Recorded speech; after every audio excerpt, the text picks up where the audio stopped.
We on the podcast, baby. Club Talk.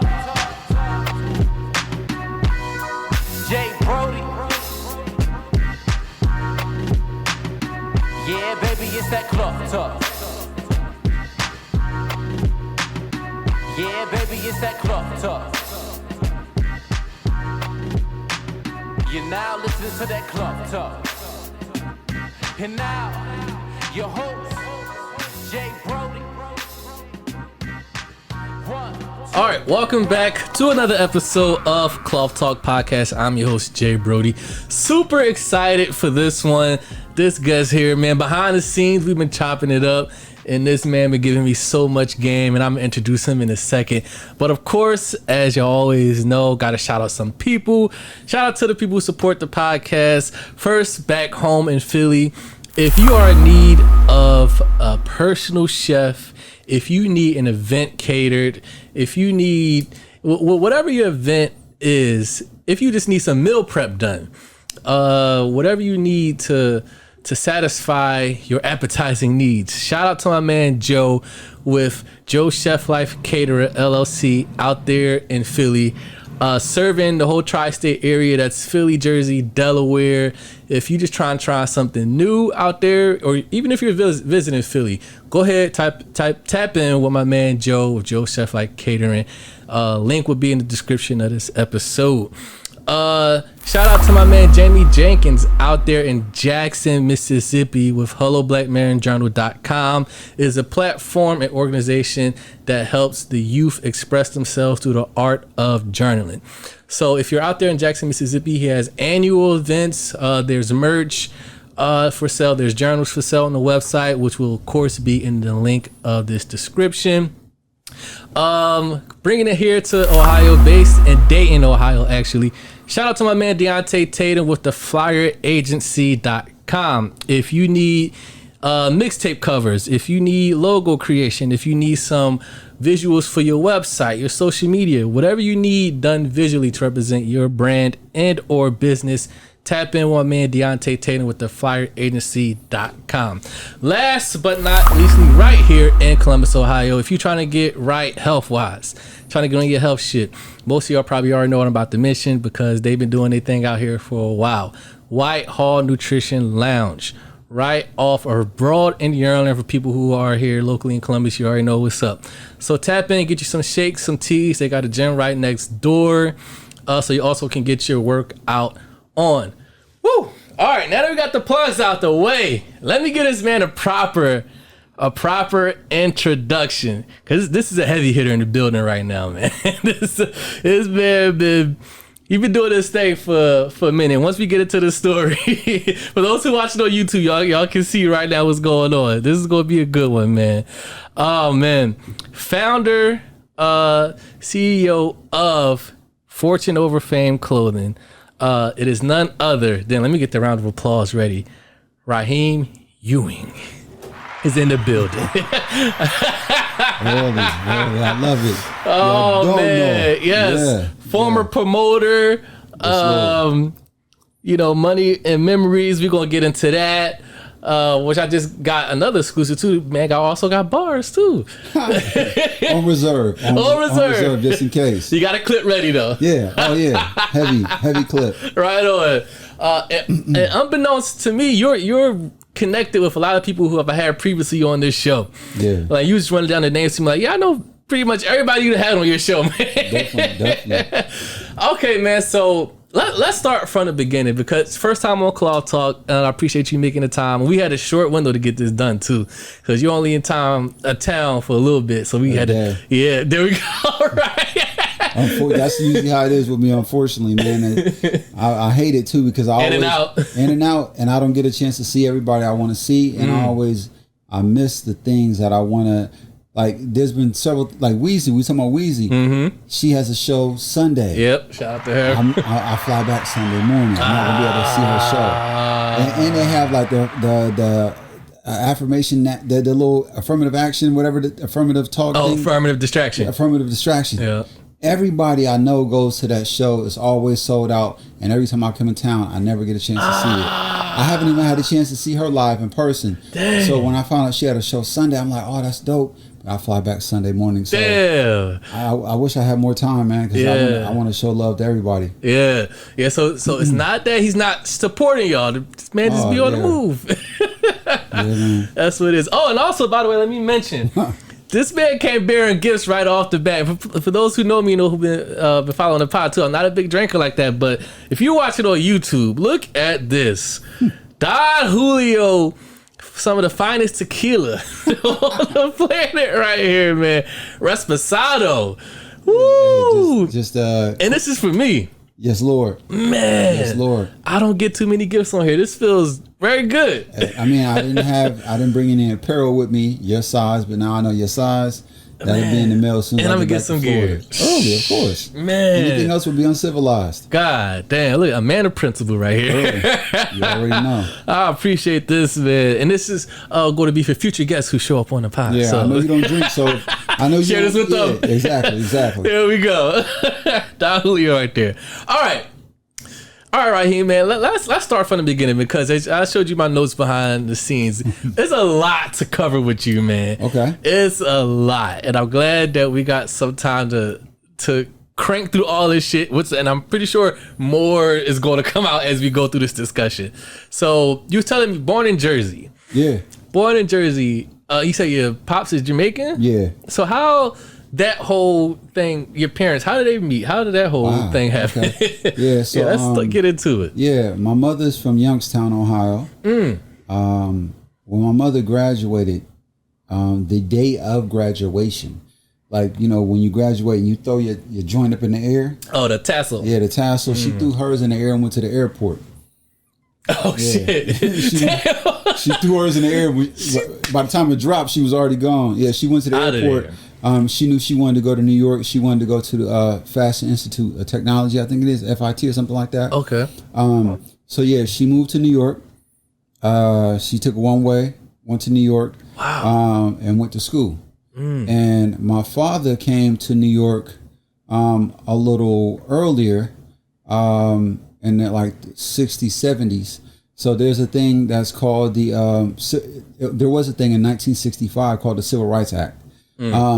Where immigrants from other countries were able to start bringing family that was underneath the age of 21. Gotcha. So my grandfather had brought my father over from Jamaica. I think my father was like 16 at the time. And he had to go back and get his brothers and sisters, blah, blah, blah. But my father was already in New York. My father was DJing clubs. And my father and my mother crossed paths. My mother was a young, beautiful woman. Yeah. My father came talking that patois. Slept off her feet. Yeah. So we're talking 80s? Does it give a timeline? I was born in 79, so okay. 77, 78, somewhere around there. Wow. Yeah, and you know, a young girl from a small town like Youngstown, she came across a real yard man. She didn't know what to do. She like, what the?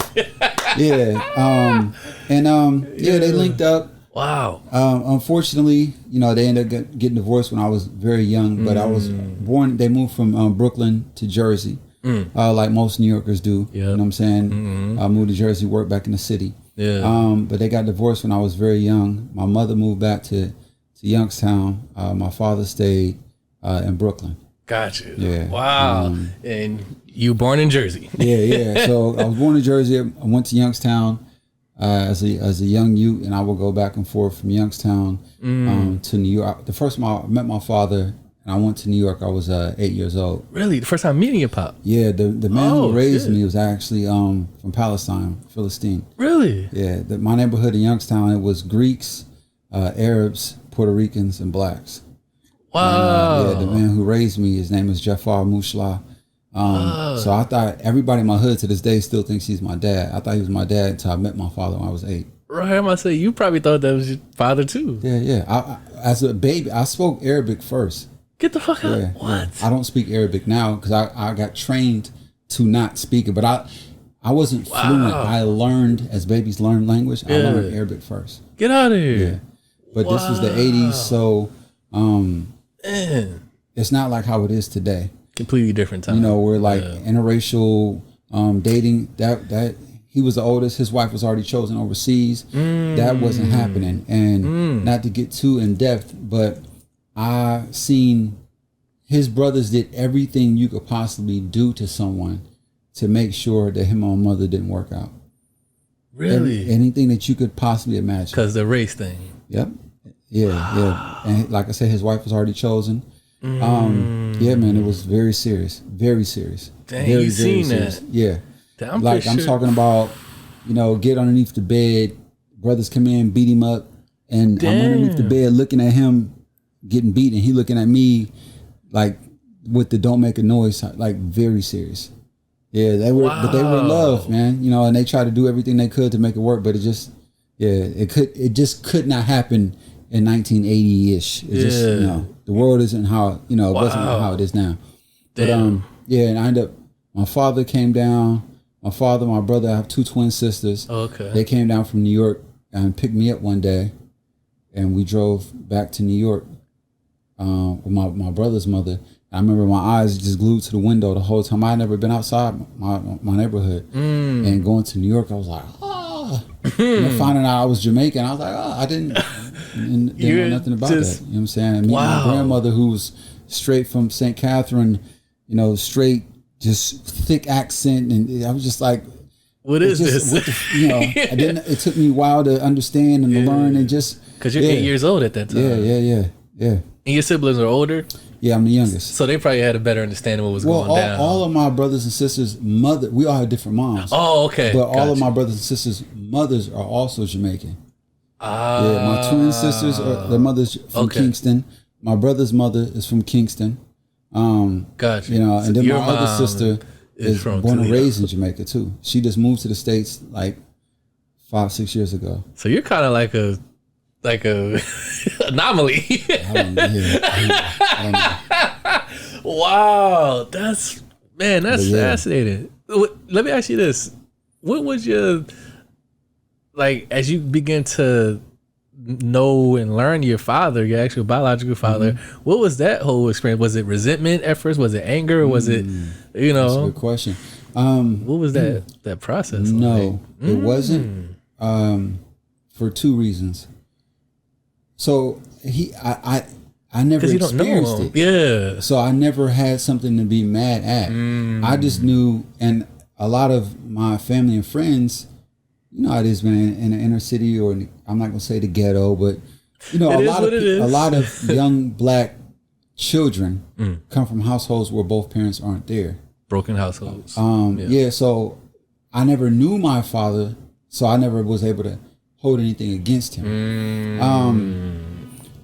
And I remember reading in the Bible one day just about respecting your mother and your father. And from the day I read that, I mentally never held anything against my dad ever. The day I read that. But my mom was so ill. My mom is ill, man. And everybody who knows me, who knows my mother, my mom is ill. And she just did an excellent job. Nice. Excellent job. So I was able to just, she held it down, and I was able to make my way through. Yeah. And I had an uncle, I had a lot of cousins, and I had a lot of older cousins, who would just step in and give, that father figure type thing and stuff like that. Yeah. When I met my father and we started to kick it, a lot of things I didn't understand until I became a man myself. Now my father lives 10 minutes from me. Oh, wow. We hang out all the time. Yeah. He loves my son. Look at that. But it took me to become a man and deal with women and other things to understand. Because my dad pulled me to the side. He was like, yo. Had that grown man talk with you. And a lot of people, Caribbean people are different. Caribbean men are different. Caribbean men who leave the Caribbean and come to the States are extremely different, because I hear that they are aggressive. They can be, depending on how they were raised, the household they come from, but they are. Imagine going to a new school, being a new kid. Everybody don't. They don't know who the dude's like. Man, who is this new dude? The chicks is like, there's somebody new here, right? And he got an accent. So you coming from a different country, You come into the States and you talking that, and you going to one of the biggest cities in the country. New York. So if you happen to date multiple women, they're not even gonna cross paths, and you're dealing with. You go to Brooklyn and you hanging out with other people who are coming from the Caribbean who also are on the same type time. Yeah. So ain't nobody telling you, man, you tripping. Everybody like, yeah. You're right. So when he pulled me to the side, he was just like, yo, everybody I was around was doing this. I didn't know. I was just living my life. And then as I got older and I started, because my dad ran a club and did type of stuff, different things. And when I was a promoter and I seen how you can frequent with women and stuff like that. Not saying I was out there, but it's sort of easier. Mm-hmm. So I'm like, I can only imagine when he went through, because I remember being in his club, pouring soda and stuff like that behind the bar, but he the owner. Yep. Office downstairs. Ain't gonna tell you, he was cracking. He was cracking. Having a good time. Yeah, he was cracking. 80s, Yeah, so I wasn't able to understand him until I got older. But to answer your original question, I never held him. I was never upset with him. I was just upset with the situation because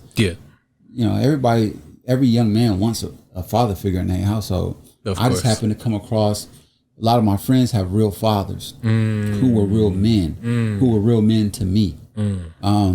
You know, and what I learned from my mother is what type of man to be. Because only a man can teach a man to be a man.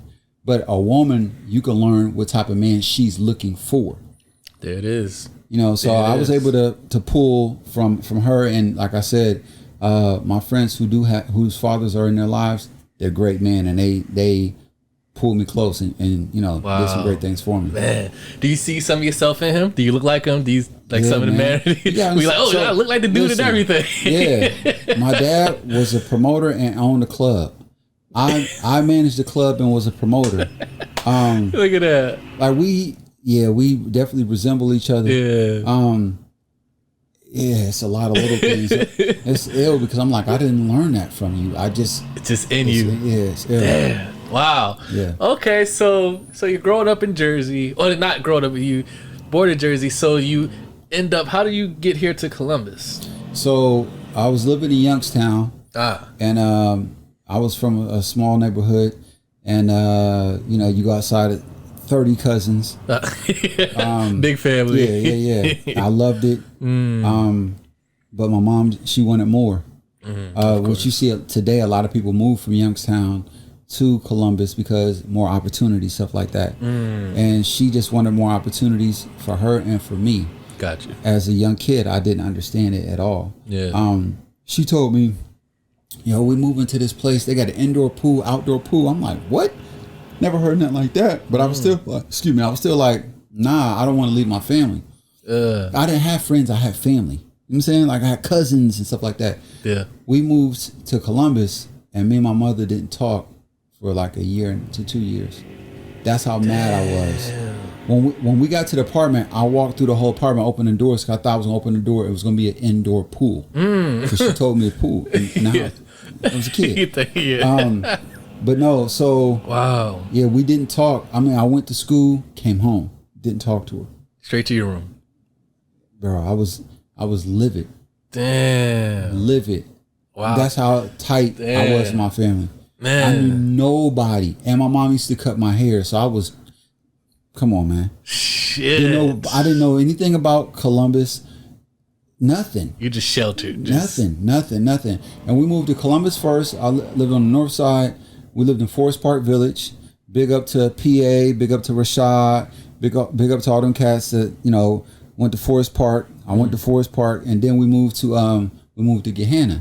And then when I came to Gahanna, I had never interacted with white people before.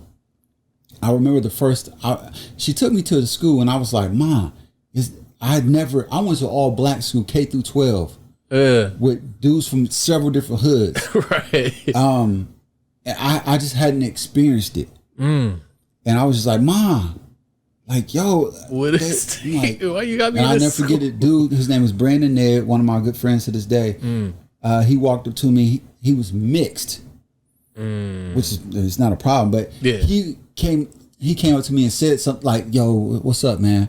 Like he was the first person I identified, and I was just like, "Mom, like, what are you doing to me? Why you got me in this school? Like, what? Like, come on." But I didn't know it was the best thing that happened to me because opportunities take me away from violence. You got, man, the 80s. I come from, crackhead. It was real. Yeah, that's that era right it was there. Real, man. Especially you coming from small towns. Like, yeah, so it was, she did what a parent who loves their child should do. Yeah. She's looked at it from the lens like, I got to put my family, my baby boy, in the best environment for him to be successful and safe. Yeah. You're looking at it like, what the hell? Yeah. It was just like, this shit whack. Unfamiliar territory. I wanted my cousins back and that type of stuff. But I met friends who I've been best friends with since I was 13. It ended up being the best thing that ever happened to me. I wouldn't do it any different. Wow, man, oh man. So, and at this time, your other siblings they're still back in New York? Yeah, in New York. So you're the only one that was out here? Yeah. Wow. Are you and your siblings like close, would you say? Or do y'all talk here? Yeah, I was just in New York like 3 weeks ago. Me and my brother, we're cool. Yeah. Me and my twin sisters, we're good.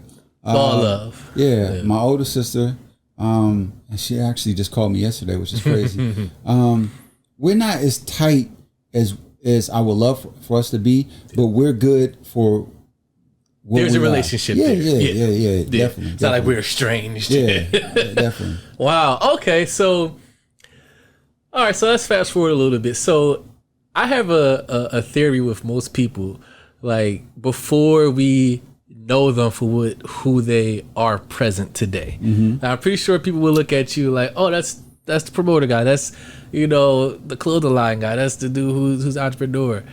I always believe that there is always something before that. What was the passion before what we know you as today? I have a guess. Okay. Sports. That's crazy. What was the passion before what we know? You have to open up some shit. Yeah. It's Club Talk, baby. Yeah. So my best friend played. Two of my best friends played football. My other best friend ran track and played soccer. I played soccer. And I got injured like 9th grade. Right now I have a plate and 9 pins in my left hip. Oh shit. When I got injured, there's a thing. This is funny. I'm talking about.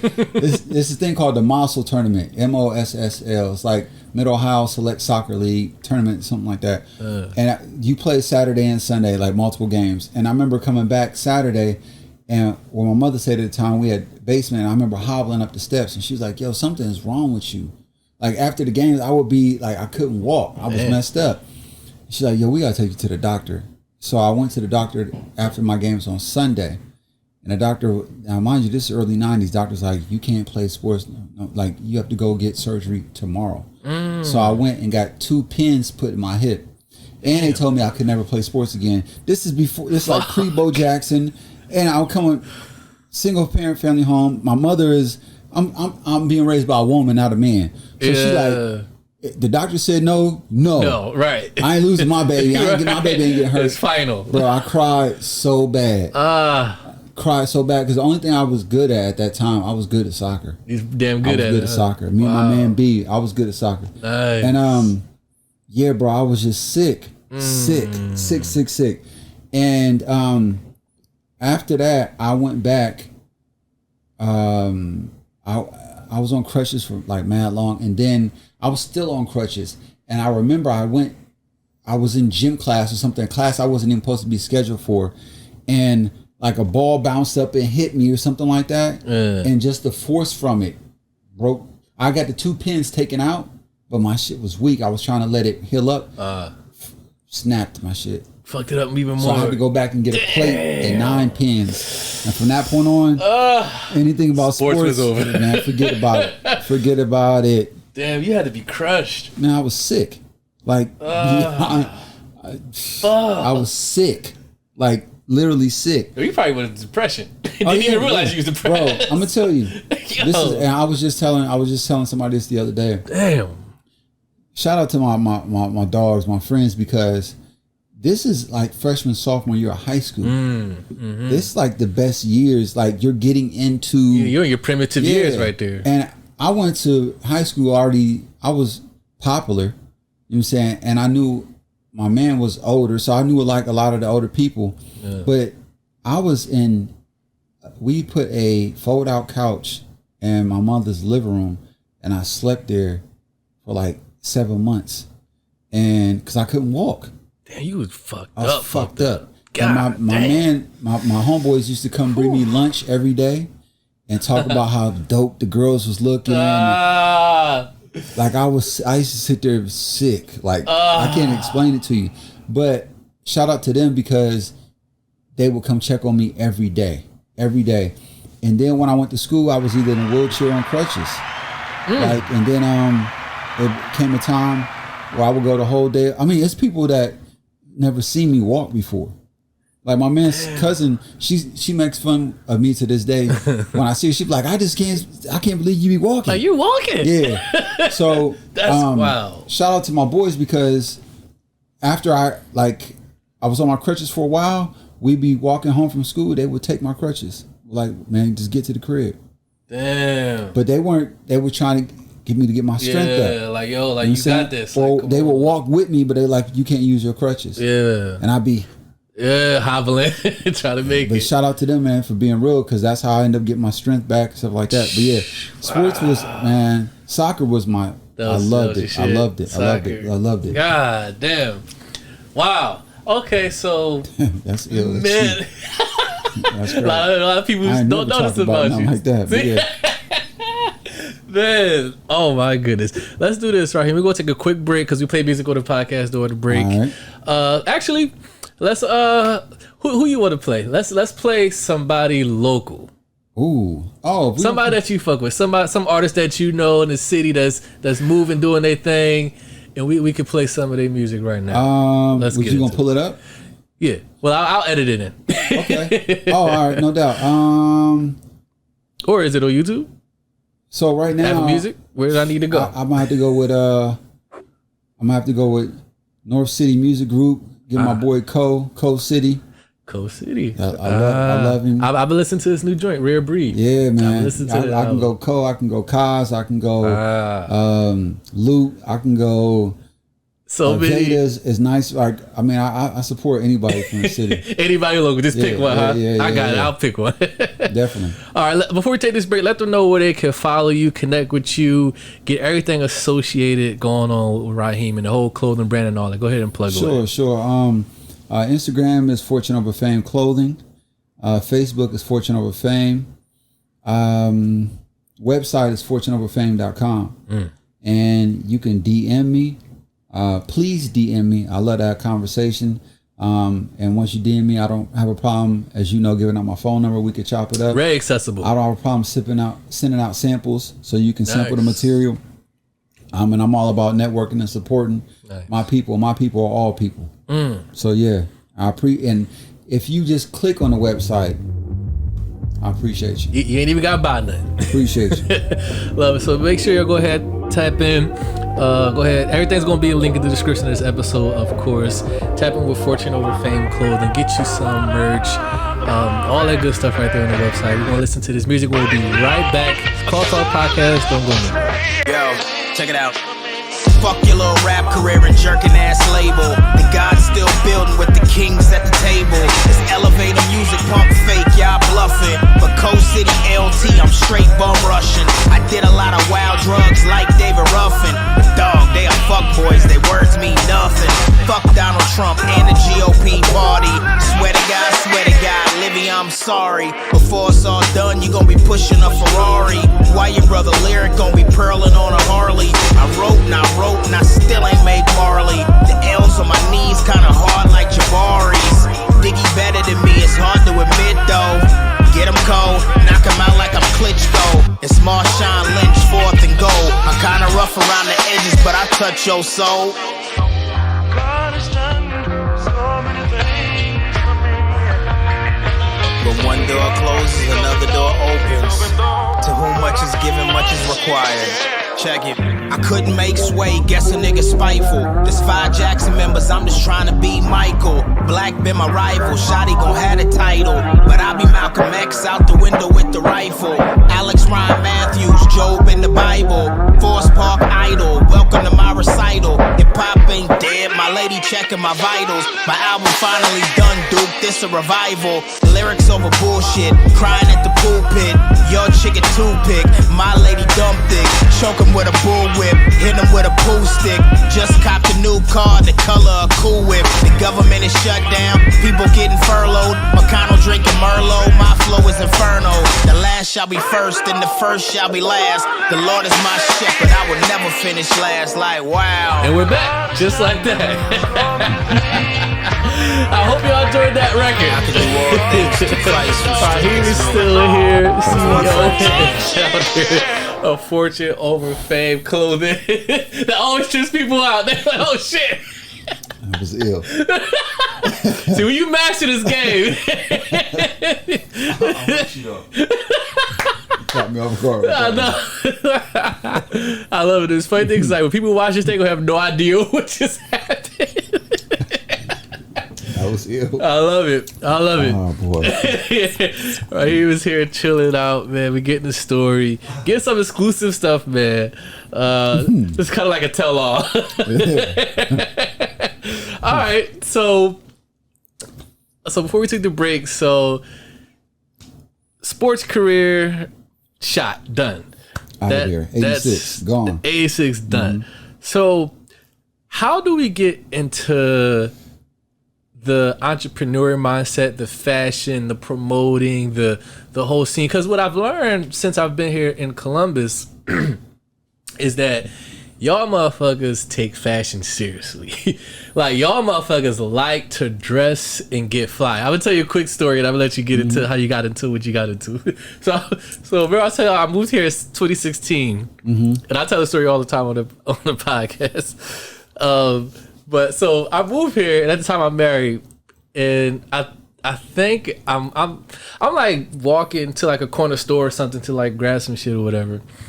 And so as you can probably tell by looking at me, I'm very plain Jane. I've never had a pair of Jordans a day in my life. Okay. So I'm not a fashion guy at all, which is definitely I want to have you on here too, because I got some stuff later on that I want to talk to you about as far as fashion. All right. But so I'm walking to this store, and this guy stops me. Like, kind of like gets in front of me and puts his hand like, oh, my man, you what's up? So I'm from Philly. Yeah. So I'm thinking, okay, time for the fuck shit. Here we go. Okay. So now I'm already ready. Like, I'm at the squabble with this motherfucker. He gonna try to do some dumb shit. So I'm already, my mind's like, we're gonna do what we gotta do. So so he stops me like, yo, you good? I'm like, yeah, I'm good. What's up? He's like, no, you good. And he looks down like, no, you good. He looks at my shoes. Yeah, some colored shoes or something? No, they were like regular shoes. They wasn't like name brand or nothing. He was like, yo, my man got the selling the joints if you need some shoes. He was so like, yo, my shit was so dicked. He literally stopped me and was like, yo, are you good? At least he was trying to show you some love. Your shit must have been plastic. Damn. Yo, I never had that shit. I don't think this motherfucker tried to like start some shit. He could tell I'm not from this area by the way I dress, the way I look or some shit. Like, yo, he not from here. This mother literally stopped me. He's like, are you good? Because your shit is fucked. And my man's selling the shit if you need some kicks. So I'm like, oh, no, I'm good. So I come down like, oh, no, man, I don't. He's like, you sure? We got the Jordans, we got the Nikes, whatever you got, we got in the car, whatever. I'm like, yo, I'm like, no, I'm good, but appreciate it, my man. And I keep going. I go home and I tell my wife at the time of the story, and she's like, yeah, like that's how the men are. Like, shoe game, y'all don't fuck around with the shoe game and the fashion. So that's what I knew. I was like, yo, Columbus, with the shoe game, they take that shit seriously. Like, y'all, it's like it's a big thing. The sneaker culture, it's like top out here. Yeah. I mean, I know, I don't know. I'm sort of, my best friend, that's what he does. I mean, that's one of his hobbies. is he sells and collects shoes. Yeah, collectors and shit. Yeah. I was like, God But damn. we definitely come from Y'all the waiting into it. in line, high school. You know, skip school to go wait in line for the Jordans. Well, no, just you go get the Jordans. This before tickets and all that bullshit that they do now. You know what I'm saying? Which I understand because people want them so bad. Yeah. You know, like the demand is so crazy that you have to draw a ticket. And now we skip school, be there when the store open, wait in line, get you a pair. Yep. Yeah, y'all but- into it. How did you get it? Was you in the mix? Was you one of those kids too? Like always had to be fresh, get the latest kicks. So you was already a fresh kid. Fresh. I was fresh, bro. I ain't See, gonna lie I knew to it. you. It was in the DNA. Listen, all of my dudes, All of y'all at least 10 of my guys, fresh. always. Even if someone didn't have like access to bread or whatever, because we all had jobs and some fresh. And even if it wasn't name brand, it was still fresh. Like we did. You're new to Columbus, but we did the Schottensteins and all that and made it fresh. My man B never wore an outfit twice, and if he did, you never knew. Damn, No that lie. deep My into man it. B in high school, I never seen him wear it. He had his shit was so deep. By the time he wore it again, it may have been like another season. God damn. Or he just knew how. My man P, like, yeah, oh yeah, It gets oh deep. yeah, and then the people like who didn't have access to bread knew how to dress. See, that's you don't have to have money to know how to dress. That's the misconception. Yeah, like I came up with. Because I used to think like that. I ain't got the money to buy that bro, shit. I'm gonna tell you. One day, me and two of my guys, we went to Kmart and buy outfits and wore that shit to school the next day. We was fly as shit.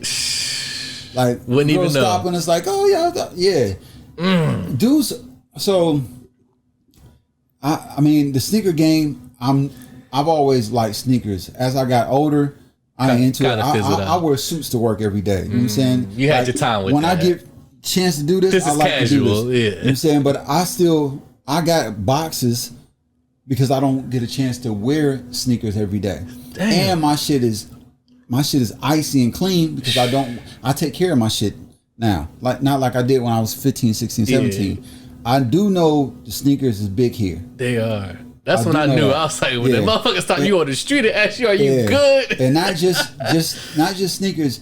Ohio, man, is a special place, especially Columbus, Ohio. I was having this conversation with someone the other day in Miami, and they were like, Ohio? They were like, Columbus? I'm like, yeah. They was like, well, tell me about it. I said, well, take Mobb Deep, Twista, Snoop, Trick Daddy, and Outkast, and put that together. That's ill. That's Columbus, Ohio. Yeah, because the thing about the Midwest in general too is because y'all the Midwest, y'all in the middle of it all. So y'all pull from each. So musically, fashionally, all of that, like it's a collective of all of that. It is. We ball that up and we come up with our own. It's definitely unique, man. And that's one of the things. Like coming from Philly, a lot of shit was just like eye opening for me. Like, wow, this how they get down out here. See, but this is the thing. We like my man from DC. When he moved down here, he was rocking the New Balances. New We Balances. weren't fucking with them, but we was like, oh, that y'all fuck. We'll put that into our. Let's go. Yeah, New we're Balances gonna load that up too. We'll put that in the tool belt. Yeah, you know what I'm saying? It's like, oh, okay. Yeah, that's what. Like I remember in high school, Cass went to DC, and DC was the first dudes we ever met that had 360 waves. Waves. We brought that. Oh, that's that's fire. If it's fire, we fuck with it. y'all we don't get the, hate. Yeah, y'all take. We don't from it hate. all. Ohio dudes don't hate. Yeah, and that's why if you go anywhere in the country, and you can meet some chicks and be like, "Where you from?" You be like, "Oh, I'm from Ohio." They always be like, "I heard about them dudes out there," because we just we don't hate. Yeah, we smooth what I should. You absorb it all. I could say that at least for my era. Right. And the young dudes, I can't really say it much. I want to give them the same credit, but I don't know because I'm not young. Right. You know what I'm saying? But we during that time, y'all was absorbing it all. Yeah, we gonna come fly. I mean, I got a dude, man. He wore ties and suspenders and shit like that every day. God damn. But he was fly as shit. I love it. And he'd go out. We'd go out. Dudes might have on Tim's hoodies, starter jackets, and all that. He gonna have a suit on. Crazy. But he gonna be fly as a bitch. Crazy. I love it. So did the promoting the parties, getting into the club scene and parties, did that come first before? Yeah. So that was the first step for you?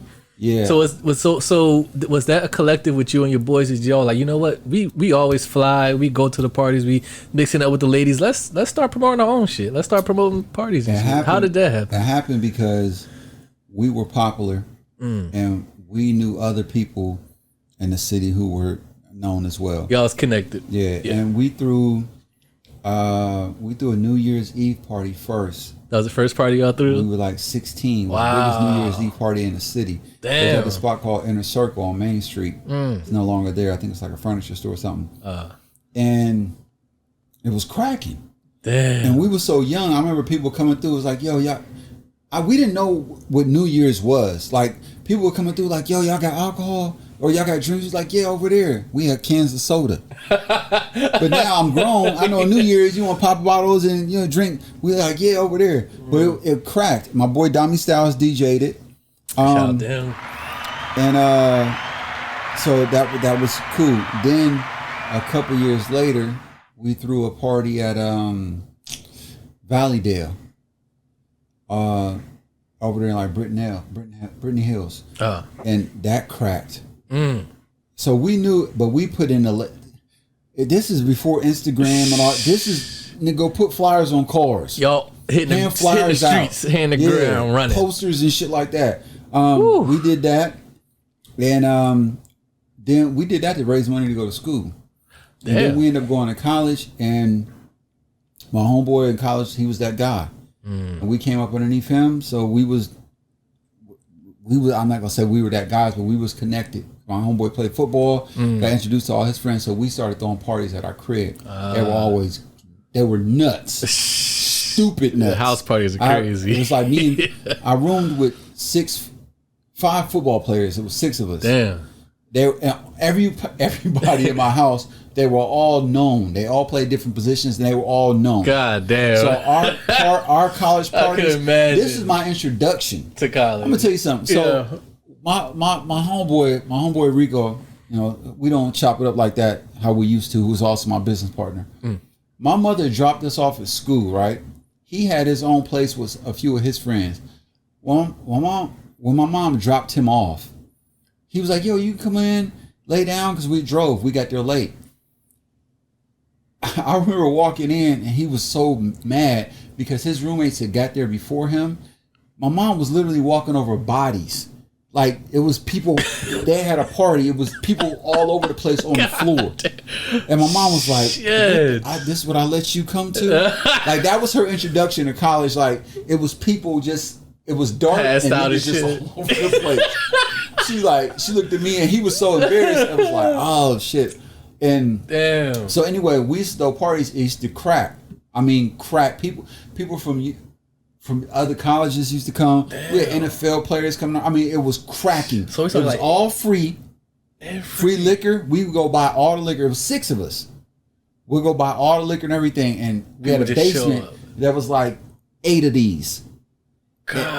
Maybe 15. We had a huge. The basement was the size of the whole place. Damn. So mind you, 6 people staying together. So you imagine how big the house was. Right. And the basement was just all open. We'll push the furniture to the side, man. It would get cracking. God. So damn. Went from that, and so are you doing those like every weekend? No, we doing it like here and there. Maybe like twice a semester. Okay. Whenever we got money. Yeah. Yeah. So yeah. So fast forward, like a couple years later, we did an after party for Ludacris one time. Hey. We did me and my homeboy had a band. I'm not even gonna get into that. Okay. But we did something for Kindred. That's a group, Kindred Soul. But then fast forward, like my junior year, I went to college in Michigan. So I went to Ann Arbor one time, right? To this club. And sucks, I can't remember the name of the club. anyway, I was always on. Me and my guys was always on some. We supposed to be in here. We supposed to be in VIP. We them guys, not cocky, but we were never on. We never understood. Why should you be able to be over there and we can't? We never understood. Didn't that. make sense. Didn't make why you not special. We are. We all special. Yeah. And that doesn't mean that they not special either. Right. But you can't tell me that you better than. I don't care if I'm broke.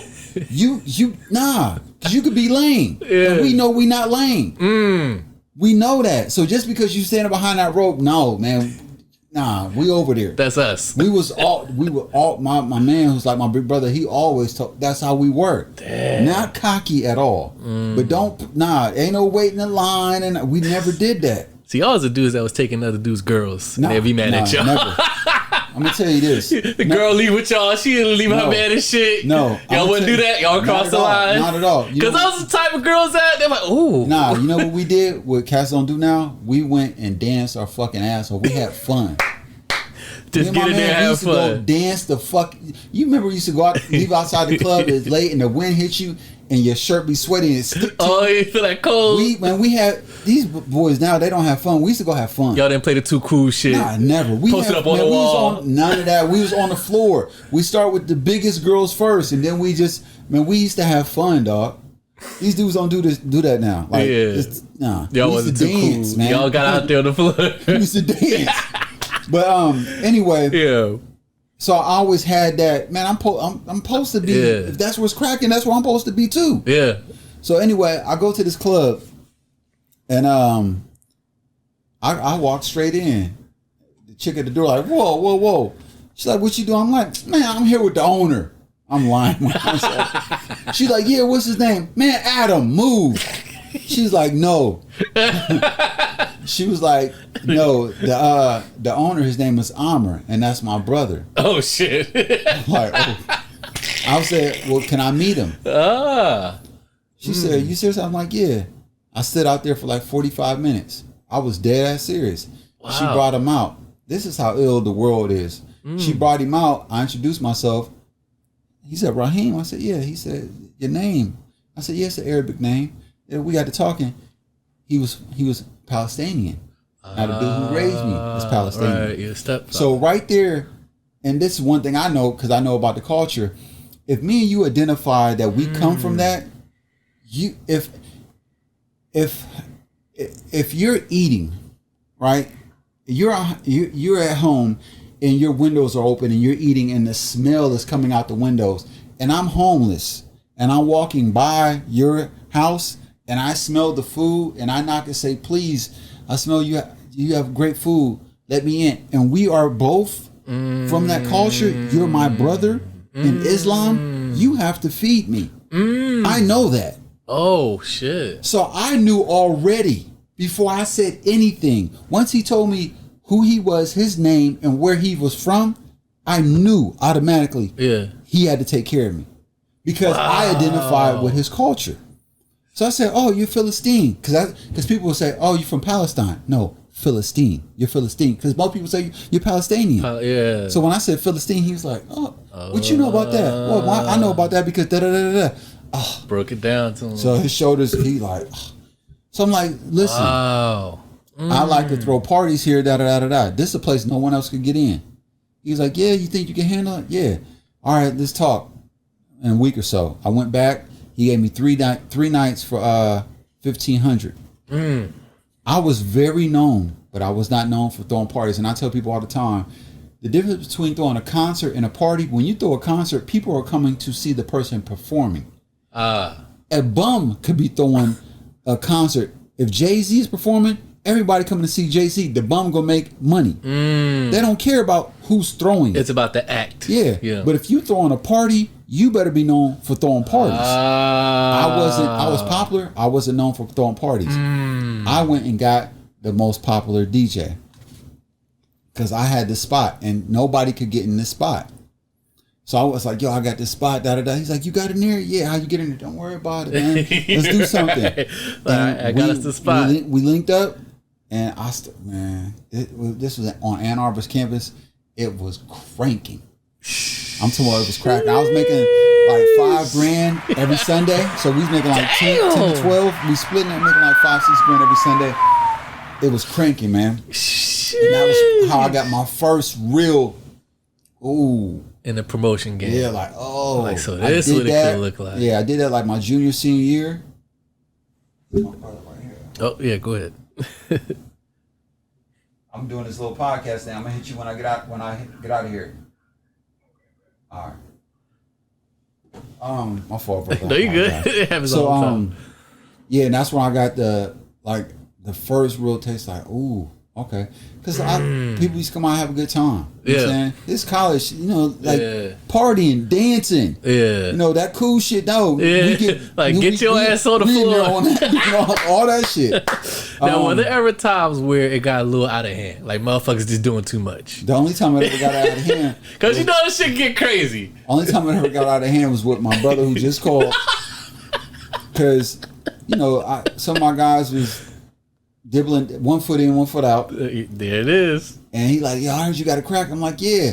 And if you my dude, man, come to the door. The guy who I was doing business with at the time, he trying to charge him. I'm like, man, I never charge my people. He like, they're gonna pay. I'm like, I know, but I wouldn't charge your people. And my dude come through like 15 deep, take him to the VIP. I was like, man, y'all could do whatever up here. Here go the bottles, just don't smoke. What's the first thing they do? At this time, I got the earpiece. All I hear is security. Yo, man, we got people in the VIP. I'm like, you do exactly what they talking about. Other than that, no, nothing, no real problems.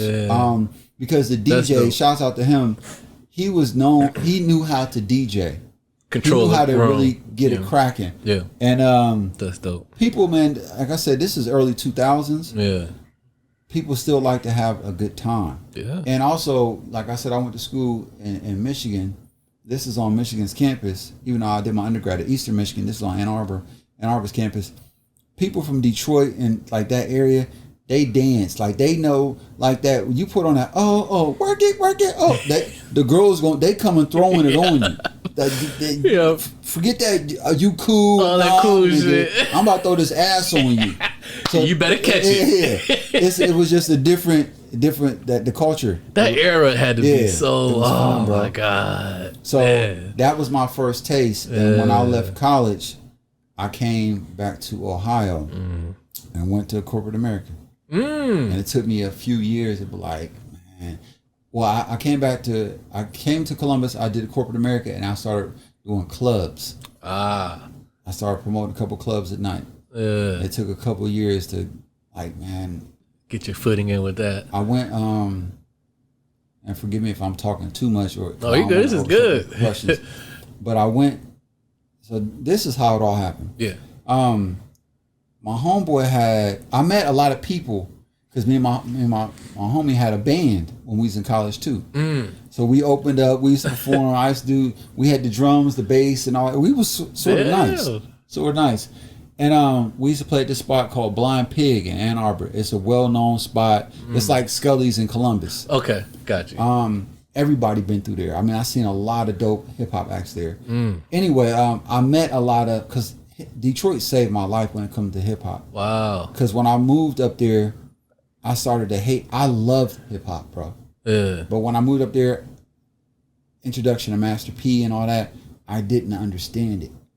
And hip hop was so important to me that it did something. I was so connected to it. It did something to me when that shift came. Yeah, I didn't. I didn't understand like having fun hip hop. I understood Mob, Jay, Nas, Big, like Big L, like that. I love that shit. Yeah, most I love that shit, bro. Yeah. And when I got up there and that shit started coming out, and then the Detroit house music, I didn't understand it. Couldn't relate to it. I was mad. I was mad, and I met my homeboy Naeem up there, and like we would go digging for records and CDs and shit like that. Nice. Anyway, when me and my homeboy had the band, we would meet people. Yeah, because you're opening up. Yeah. I met this group called Athletic Mike League. Shout out to them. Shout out to Buff One, DJ Haircut. Like a lot of them are they're well known, well traveled. One of them is very famous now. DJ Haircut goes down by Mayor Hawthorne, huge through the roof. Anyway, I'm meeting these dudes, and I'm meeting these dudes from Detroit, and they taking me to where Eminem did his joint. 8 Mile. They take me to these spots. I'm like, oh, wow. I'm seeing 8 Ball and MJG. I'm seeing like raw hip hop shit that I didn't know it was there. So when I was yearning for it, I just didn't know where to find it. And then the dudes from Detroit was like, man, that's what you like, come with us. Yeah. And I was like, oh, like I just felt like I was like, it saved me, dog. Crazy. Like it made me fall back in love with it. Yeah. Like I could tell you every time I went and bought an album in Detroit, who I was with, where I was at, like it was just, I fuck with Detroit, bro. So you fuck with Elzai. That's my man. That's my man. Royce and all of them. He like, come on, bro. I never met Royce. Elzai is my guy. I met him. I love Elzai, man. My man Buff One with Athletic Mike League. That dude different. When I was fucking with Redman. Come on. T3, come on, man. Like, I know him all. Slum, come on, bro. Like, I can shout out, like, my white boy Mikey Eckstein, who introduced me to D12 and all. Like, man. Bro, Detroit, dope. They don't give enough love. I used to come back and shout out the Third. I know you used to talk about Rare Breed with Cole, but if you don't know, they had a group called the Third. They're still collective, still together underneath North City Music Group. But I used to tell them, yo, I wanted to do something with the Third and this group called Athletic Mike League out of Detroit, because they was just hip hop, like, and they was so dope. So anyway, I got a chance, and my boy One Man Army, One Below. I met Black Milk, all these like super dope, like you said, Elzai. I'm like, these cats is ill. Nasty. And I'm fucking with them. You know what I'm saying? Like, they fucking with me. Nice. So anyway, there was a show with Black Milk and my boy One Below, and I drove up. It was like a storm. I rented this truck. I drove up, and I met M1 from Dead Prez. Crazy. And I was like, yo, let's take a picture. Let's do the Yabasta. He's like, bet. And I was like, man, let me get your number, bro. And I said, if you give me your number, I promise you I'll put some money in I could put money in your pocket. He was like, cool. He didn't give a fuck about that. He was so cool. Right. Shot me his math. I came back to Columbus, somebody booked Dead Prez. It wasn't me. Somebody booked him. I just happened to know the promoter. So I'm texting him the whole time. Oh, you went to such and such to go eat. You went to such and such to go here. You good? How'd you like it? He not replying, because he probably like, man, who the fuck is this? You probably don't remember, like yeah. I show up at the venue, bump into him. I'm like, yo. He's like, oh shit, you the dude from? I'm like, yeah. I told you. I'm acting like I brought him down. I told you I put some money in your pocket. I'm like, and that's me that's been texting you those. I'm like, word, that's you. Oh, let me actually save your number to them. Wow. And from that point on, he was the one who's one of my good dear friends now, because he lives like 20 minutes from me. Oh shit. He was the one, and even to this day, he was the one who introduced me to everybody who we ever did business with. From Talib Kweli to Erykah Badu to so on and so forth. Man. We built a friendship with him. Outside of Little Flip, he was the one who introduced us to everybody who I ever rocked with. Yeah, because I see him, and we're going to get into it too. I see like him like rocking the brand heavy. That's too. My guy. Like yeah. Headless Kids and like man. He's a special dude. I just was on the phone with him yesterday. Crazy. He was talking about going today is the Roots picnic. He was like, yo, I'm so mad picnic? I'm not back home in Philly. I'm like, he's like, nah, I ain't gonna fuck with it, but we can get into that later. Yeah. My God. So that was I think I fast forward, I jumped around a little bit. But that's essentially how you got in the promotion game. Yeah. Wow. Woo! Man, so much more to talk about. We're gonna take another break, man. Oh man. Rahim, let the people know where they can connect with the brand and everything again. Go ahead and plug away. Yes, Lord, I appreciate you. Absolutely. Again, Fortune Over Fame Clothing on Instagram, Fortune Over Fame on Facebook, And the website is www.fortuneoverfame.com. You can email me at info@fortuneoverfame.com. If you have any questions, if you want to collab, if it's something that's not in stock, if you have an idea that you think is fire, I'm open to that. I'm not above anybody, and I want to work with everyone. So please hit me, and we can put something together. And I appreciate any support. Like I said earlier, clicking on the website alone, I appreciate it. There it is, man. If you can't fuck with that, man, if you can't fuck with that initiative, man, I don't know what else you would consider. You know, like, I can't fuck with that. Like, why not? Why not get behind something like that you can clearly hear from him, you know, authentic. You know, you can hear the story so far. We got a lot more to cover. Just the drive, the hustle, the grind, the mindset to think outside the box and putting yourself in positions to be successful, man. So go ahead, tap in. Like I said, the links of all that's going to be in the description as well. Make sure you go ahead and follow the brand. Connect with him, tap in. We're going to take a break. We're going to be right back here on Club Talk Podcast. Butter soft leather, go getter, getting money since we caught a cheddar. Got that mo better blues. You'll fucking get a clue, acting like they never knew. A bucket full of tears, make a hater shed a few. Close range, baby, no pain, no gain. Been a dope man, spitting soda with the cocaine. Pinky ring, gold chain, dancing on a couple thousand boogie like it's Soul Train. Half of y'all small change, Teddy P mansions. Niggas in a different league, ready for expansion. Some of y'all basic, we gon' hit them with advanced shit. Fucking up the game, see what happens when they plan shit. Straight shooter, can't miss. Big man on campus, Picasso on a canvas. Know it all, nigga, for sure, got all the answers. Can't tell me nothing, my niggas said where the bands is. Fly shit, never landed, understand it. Well, I'm taking off, caught on a flight. They used to kite, scared of heights, but I'm fly like the rights. The jewelry bright, now they used to me grinning. Been winning, only give us some D like Ben Simmons. We pitch like we Clemens, Teddy pinned it all down. Close the door, you can read about me right now. Smooth like Ephesians, cool like shade, so behave while I'm breezing. Fade MJ, cool rays any season. Your face concave any day, no reason. And shaped like a vegan. Out of space, escape off trees that I'm breathing. Y'all betray us, can relax with the treason. Cause about cash, knew that before meeting. 100-yard dash, my stash, I'm still feeding. Told them that the fast won't last, we still eating. Buttercream seats, better on feet. 20-inch cleats. They showed me the top and so I came for it. Dropping all of this fly shit like a plane toilet. I'm one of the best to ever come around. I've been running up checks all in the underground. Oh, I don't care how y'all play. Y'all niggas is play though, I'm more playoff clay. And the whole league know that when I'm banging, I lead to more rings than Paul Heyman. I'm reigning, young nigga go get the poncho. This the front row of the Sugar Ray and Camacho. Big bags, security carry big mags. We be coastal rolling, you would think it was Six Flags. This bad, it's the hard white in the zip bag. Flip that to the helicopters and lift pad. Legacy, it's the Teddy P of the pedigree. No clone, they can never see being a better me, Ronnie. Nigga. We're right back here on Club Talk Podcast. Rahim is here. Oh man, we unpacking it all, man. We unpacking it all. Okay, so you're doing your thing with the promotion. Promoting the parties, clubs. You got your foot in there. You're making a name for yourself. You got the city on smash. You rocking and rolling. So, so when does money and memories get established? We gotta get into it.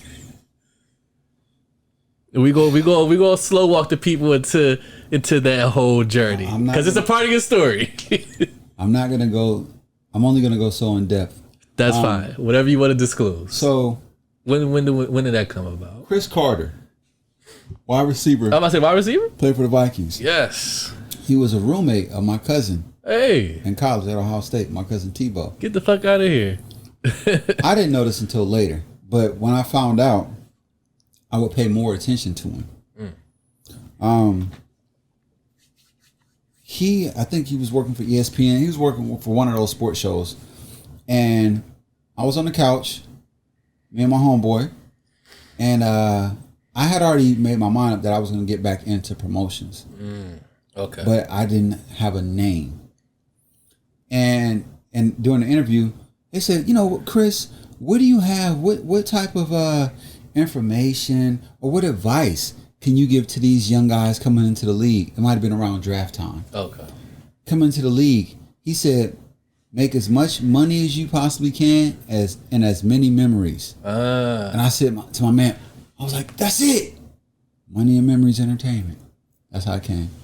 God damn. When he said, I was like, I told my man, like, my man and his uncle was over my house. I'm like, that's it. Money and Memories Entertainment. That's where the name came from. That's where the name Chris Carter interview. Because I couldn't. Wow. Because, man, a name, man, it's so hard because you can come with it. I had so many names that were horrible. Right. But I never had one that none stuck. And none were valid to me. Yeah. And when he said, I was like, I told my man and his uncle, I'm like, that's it. Right there. And that caused, it never caused problems, but people, because it was me and my homeboy at the time, my business partner, and people used to say, so are you the money and he the memories? No. That's what it stood for, making making as much money and as many memories as possible. Right. So what year is this around? Give us a timeline. So early 2000s? 2009 to 2013. So 2009, 2013, Money and Memories was running. We were rocking on. We had our own. We weren't the biggest. Yeah. But y'all was doing y'all thing. Yeah. We had a core audience. We did the best hip hop shows. Hey. So talk to us about some of the clubs, the venues, and the artists. Like our main venue was Scully's. Scully's, where is that? If you seen MGK, who was Machine Gun Kelly, if you seen Wiz Khalifa, if you seen Freeway, if you seen Beanie Siegel, if you seen Currency, if you seen Dead Prez, if you seen Talib Kweli, if you seen, who else? I could go on and on and on. So if you saw those artists or any artists that are in that same realm, they came through us. Wow. 2 Chainz. Yeah. Wow. Yeah. Wow. And then we even ventured out. Like I told you, we were doing things in Miami. We did Erykah Badu in Miami. We had ventured out to Dominican Republic. It was starting to really... Yeah. Y'all was successful with it. Like little really? Flip. Yeah. Well, the thing was, AZ. Ooh. Shout out to AZ, man. Yeah, the guy. The thing is this. And this is what my mind state was. Because I'm a networker, man. I'm a people person. Yeah. And we had got connected with enough different people and spent enough time with people where it was no longer business. We were starting to build friendships with certain people. Now, if you have one-offs, the goal is to treat somebody as many different ways as possible, and hopefully they like one. They only got to like one. Yeah. And if they like one, and then you guys become friends, acquaintances. Yeah. If you can try to build a friendship, you don't want to push it, but if you can try, then it's no longer business. Now we're doing each other favors. Yeah. Now the price comes down. Because I know when I get around Rahim, he gonna treat me good, and he gonna make sure I get other money here, and here. He gonna take care of me. Yeah. So now you let me work with you as well. Now I'm not just working my ass off. Now you like, well, instead of doing it for $4,000, I do it for $2,000. Yeah. Because I know you're going to give me a couple verses over here. Yeah. Okay, cool. And can I make some money off of that yet? Oh, yeah, bet. All right, cool. Yeah. So, yeah. And that's what happened. So we started building relationships with people. Yeah. And my main goal was introduce me to other people you're cool with. Hence, back to N1, who I always shout out from Dead Prez. Bro, introduce me to Talib. Okay. Bro, introduce me to... Okay. Yeah. Because if me and you do good business, just like I told you, man, I introduced you to a lot of people. Yeah, get them on the show. If we do good business, you don't have a problem introducing me to people in your network. Right. And that's what happened. And wow. It wasn't just so to be clear, it wasn't all me. And that's one thing I learned is you have to have a team. Because if me and you are in business, and let's say I'm a hip hop historian and all this other stuff, but you strictly business. Yeah. Even we dealing with hip hop acts, and I could come, oh man, I love this album that you did, da da da da da da. They could be like, cool, man, that's all right. But let's get to the business. They may be more gravitated to you. So that's why you can't do anything by yourself. So that's why it was a blessing that was 2 of us, because for the times that they didn't fuck with me, more than likely they fuck with my homeboy. Right. It just so happened the majority of the time they fuck with me. Yeah. But you know, the two-headed monster, and we knew how to bounce off of each other. Right. I knew when not to talk. Oh, they fucking with him.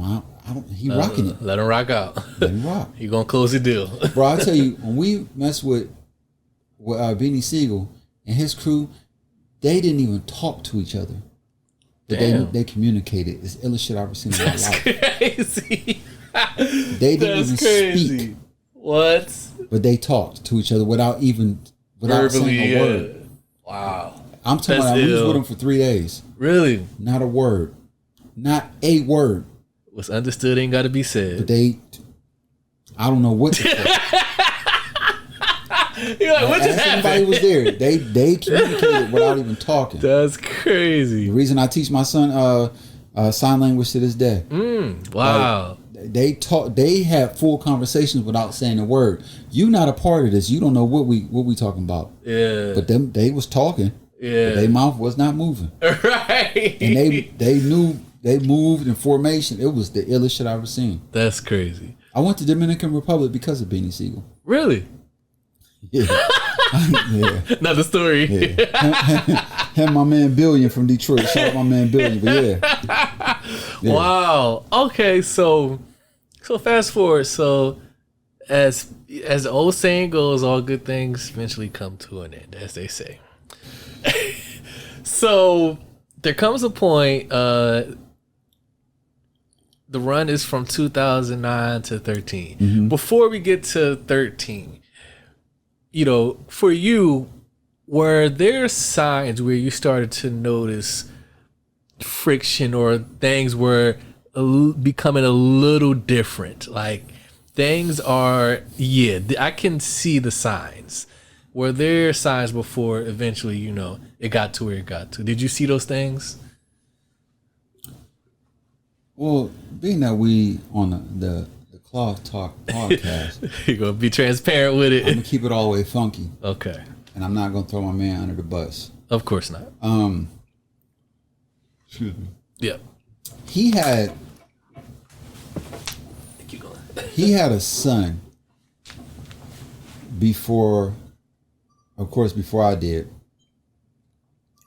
So his responsibilities and the severity of things that he was doing changed. Me, I was still in party mode, still drinking heavy, getting fucked up, that type of shit. So I'm not gonna say I wasn't as serious as he was, but there may have been things that he looked into that I didn't. Now, in addition to that, a lot of people rocked with me. Yeah. I had a lot of different relationships. I mean, we were even putting a tour together to go to India, build water wells.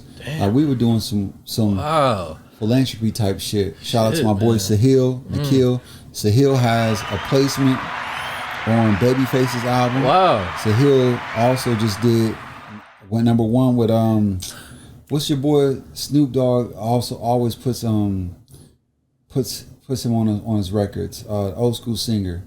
Charlie Wilson. Charlie Wilson. Album went #1. Sahil produced. Shout out to Sahil and Nikhil. Dada, them's my brothers out in Cali. They manage several artists. Oof. Do video for several artists. Produce for several artists. Them boys is huge right now. Nice. But I'm a people person, bro. Yeah. And I was networking. Yeah, you out there mixing it up. As I was out there moving and grooving, it came to a sort of an end where we were doing 2 Chainz, and I had got reached out to from a local newspaper. Now, mind you, at this time we were also dealing with civil rights advocate and attorney Michelle Alexander. She has a book called The New Jim Crow. We had a radio interview with her, and this sister was amazing. She was just so she was saying the new Jim Crow is basically the prison system. You come home with a felony, you can't get housing, you can't get free food, you can't get a job, so on and so forth. It's Jim Crow all over again. Yeah. And she was so amazing in her message. We didn't even want to talk. we was like this the whole time, just listening to her like, wow. Anyway, we did our thing, and afterwards she was like, so what do you guys do? You guys promote her? Yeah. And she was like, well, if anybody needs to hear this message, it should be the hip hop community. So we said, okay, well, why don't we partner? Why don't we get your books to the artists, have them promote it, and they push it out to the masses? So we start educating our youth through the music, but also by promoting your book. Yeah. So that's how I would gift books to Dead Prez and to other artists. Fire. Wow. Anyway, a newspaper contacted me and said, hey, we want to do an article on you. I said, all right, cool. Me and my business, we were on tour with Lil Flip at the time. I said, I'll be back, I don't know, Wednesday. Me and my business partner will be back on Wednesday. Well, yeah, we don't want to do it on you and your business partner. We want to do it on you. Solo. Dolo. Because I was out here. You was more visible. Because we had this thing called Pure India, where, like I said, we were doing the water wells. But I was the guy. Everyone's seeing you. Yeah, I'm the guy showing up to the club with my dudes, and they wearing Indian garments. Oh shit! Niggas looking at me like, yo, what the fuck? Now they solid guys. It just so happened that day we took some pictures in Indian garments. Yeah. People laughing at me. Are they gonna blow the club up? Terrible. You know, niggas is so their thinking span is so minuscule. You know what I'm saying? Not knowing these dudes is caked up. Right, exactly. Anyway, so the author at the time was like, no, we see y'all here moving, grooving, we want to do something with you. I'm like, all right, cool. So I do the interview, and the interview, all I talk about is me and him and our upbringing, how we stopped working in corporate America to go out on our own, Nice. But it was my picture on the paper. And I think when it came out, he may have took offense that he wasn't visually there. Even though I spoke about him, he wasn't there. He wasn't there visually, and he may have not been there to just tell his side. Exactly. Now, which I can understand, but I also can't, because I don't think he's wrong. He's not. No, he's not. Yeah. But the only reason he was wrong in my mind, because before any of this, there's people walking this earth that's never seen me without him. There's people that's walking this earth that's never seen him without me. Yeah. I want you to really understand what I'm saying. No, people who are alive on this planet, who've never seen him without me. It's all y'all always was two peas in a pot. Not because, I'm not saying it just because, all y'all were road dogs. No, people who I see him, they're like, I've never seen you without him in my life. Damn. Ever. To this day, there's people who they've never ever seen us without each other. Wow. Like, that's heavy. That is. So for someone to say, I've never seen you without him. Right. That is. So wow. I took offense because if it was me, and as I got older, I look at things through a different lens. If it was me, I'm like, bro, if you were on the paper, I'd be handing them out. Man, look at my man, we cracking. But that's me. That's how I get down. Because I'm loyal like that. Because if you up, we up. Right. If I'm never seen, if you cracking, we cracking. Right. Yeah. So that ended up transitioning into the demise. Because we started to not see eye to eye. And it sucks because we had something special. Like I told him in 2012, I was like, yo, I was like, bro, we'll never have to work again. Because I seen the way that was playing out. People were starting to invest in us, not financially. Finances come later. And this is why another thing I've learned, when people invest their time is way more important than money. Because people can do anything that they choose to do with their time. But if I choose to give you my time, because you can always make money. You can't get time back. Can't. Yeah. And when people start investing their time in us, I'm like, yo, I'm like, what? Me and you? I said, we'll never work again, bro. Yep. And then they were coming down with their price because they like hanging out with us. Yeah, like you said, building so those now it's no longer business. Now we're going to different cities. And we kicking it. Yeah, we'll fly. Fuck with you over there. Right. Yeah, we usually do it for $3,500. Man, we'll do it for $300. These people become your peers now. I'm like, yo, this about to get crazy. But you know, we didn't see eye to eye, and you know, I don't know. He'll have an opportunity to tell his own story. Yeah. You know, and it is what it is. Yeah. Like I said, it's love there. But it hurt because we went to Dominican Republic, right? Yeah. And this was, I knew when we was really cracking. We went to Dominican Republic.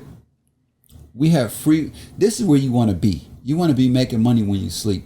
We went to Dominican Republic. We had freeway booked for the day that we got back. So we're out on vacation, and we already know we spending money, but when we get back, we got money coming in already paid for. Yeah. And we were out there in DR, and we met my homeboy, right? And he was like 16. We met him at a food spot. We was hungry. Come outside the hotel. We looking at the food like, man, what's that? He spoke English. He's like, oh, this is such and such, this is such. Who are you guys? Because we out there Gucci book bags, and we black. You know we ain't from there. And you can tell.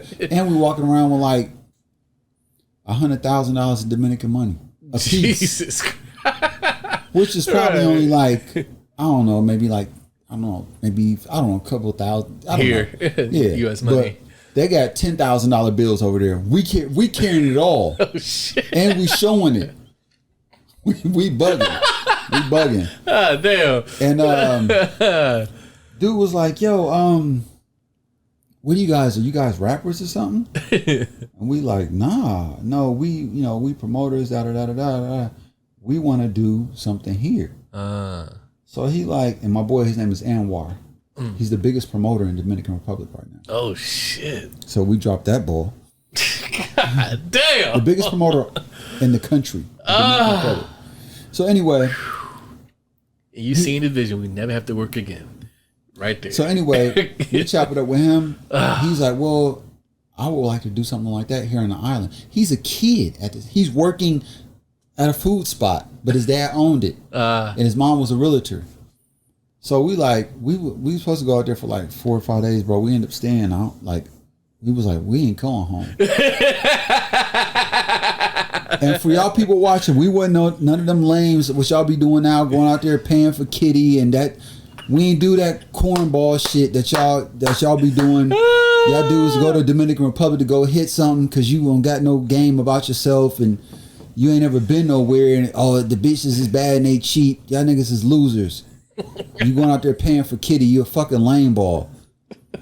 That's corny as hell. That's lame shit. And if you did, I'm sorry. I hope I ain't finished. I've never been there. I'm just saying, because when we didn't hit nothing out there, but we hung out with prostitutes who was our friends. Business. No, just you meet people, but we understand the life. You live in a third world country. Yeah, y'all not traveling out there for that. We was in places you wasn't supposed to go. Like we got cool with 2 chicks, super cool, and they would take us out during the day, and then they'd see us somewhere at night. They'd be like, "What are you doing here? You shouldn't be here. This is dangerous as fuck." Oh shit! But my mother used to always tell me, the places when you go to other countries, the places that they tell you don't go, that's where it's cracking. So that's where we would go.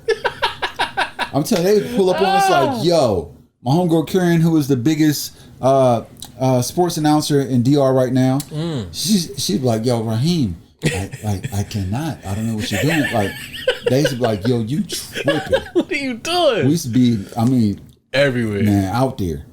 Anyway, wow. Fast forward, he introduced us to the mayor. We really trying to put something together out there. Y'all making some moves. We making moves, bro. Yeah. Then we got to the point where we was like, we ain't coming back. We trying to buy something. We was trying to buy this video. We were going house shopping in DR. We was like, we not coming back because the people treated us so good. The culture was amazing. Everything was perfect. Wow. Everything was perfect. We was in Boca Chica, Santo Domingo. Different spots. Damn. We was in Venezuela Street. We were in places like, I'm telling you, and we just had a good fucking time. Wow. And when we came back, I was just like it was just, It was ill. It was ill, and it just gave me an idea of what it could be. Yeah. You know, unfortunately, things, you know, that I don't want to say crumbled, but things didn't work out. And now, shout out to my boy Anwar. He is the biggest promoter in Dominican Republic on the island, not in his city, not Santo Domingo, on the island.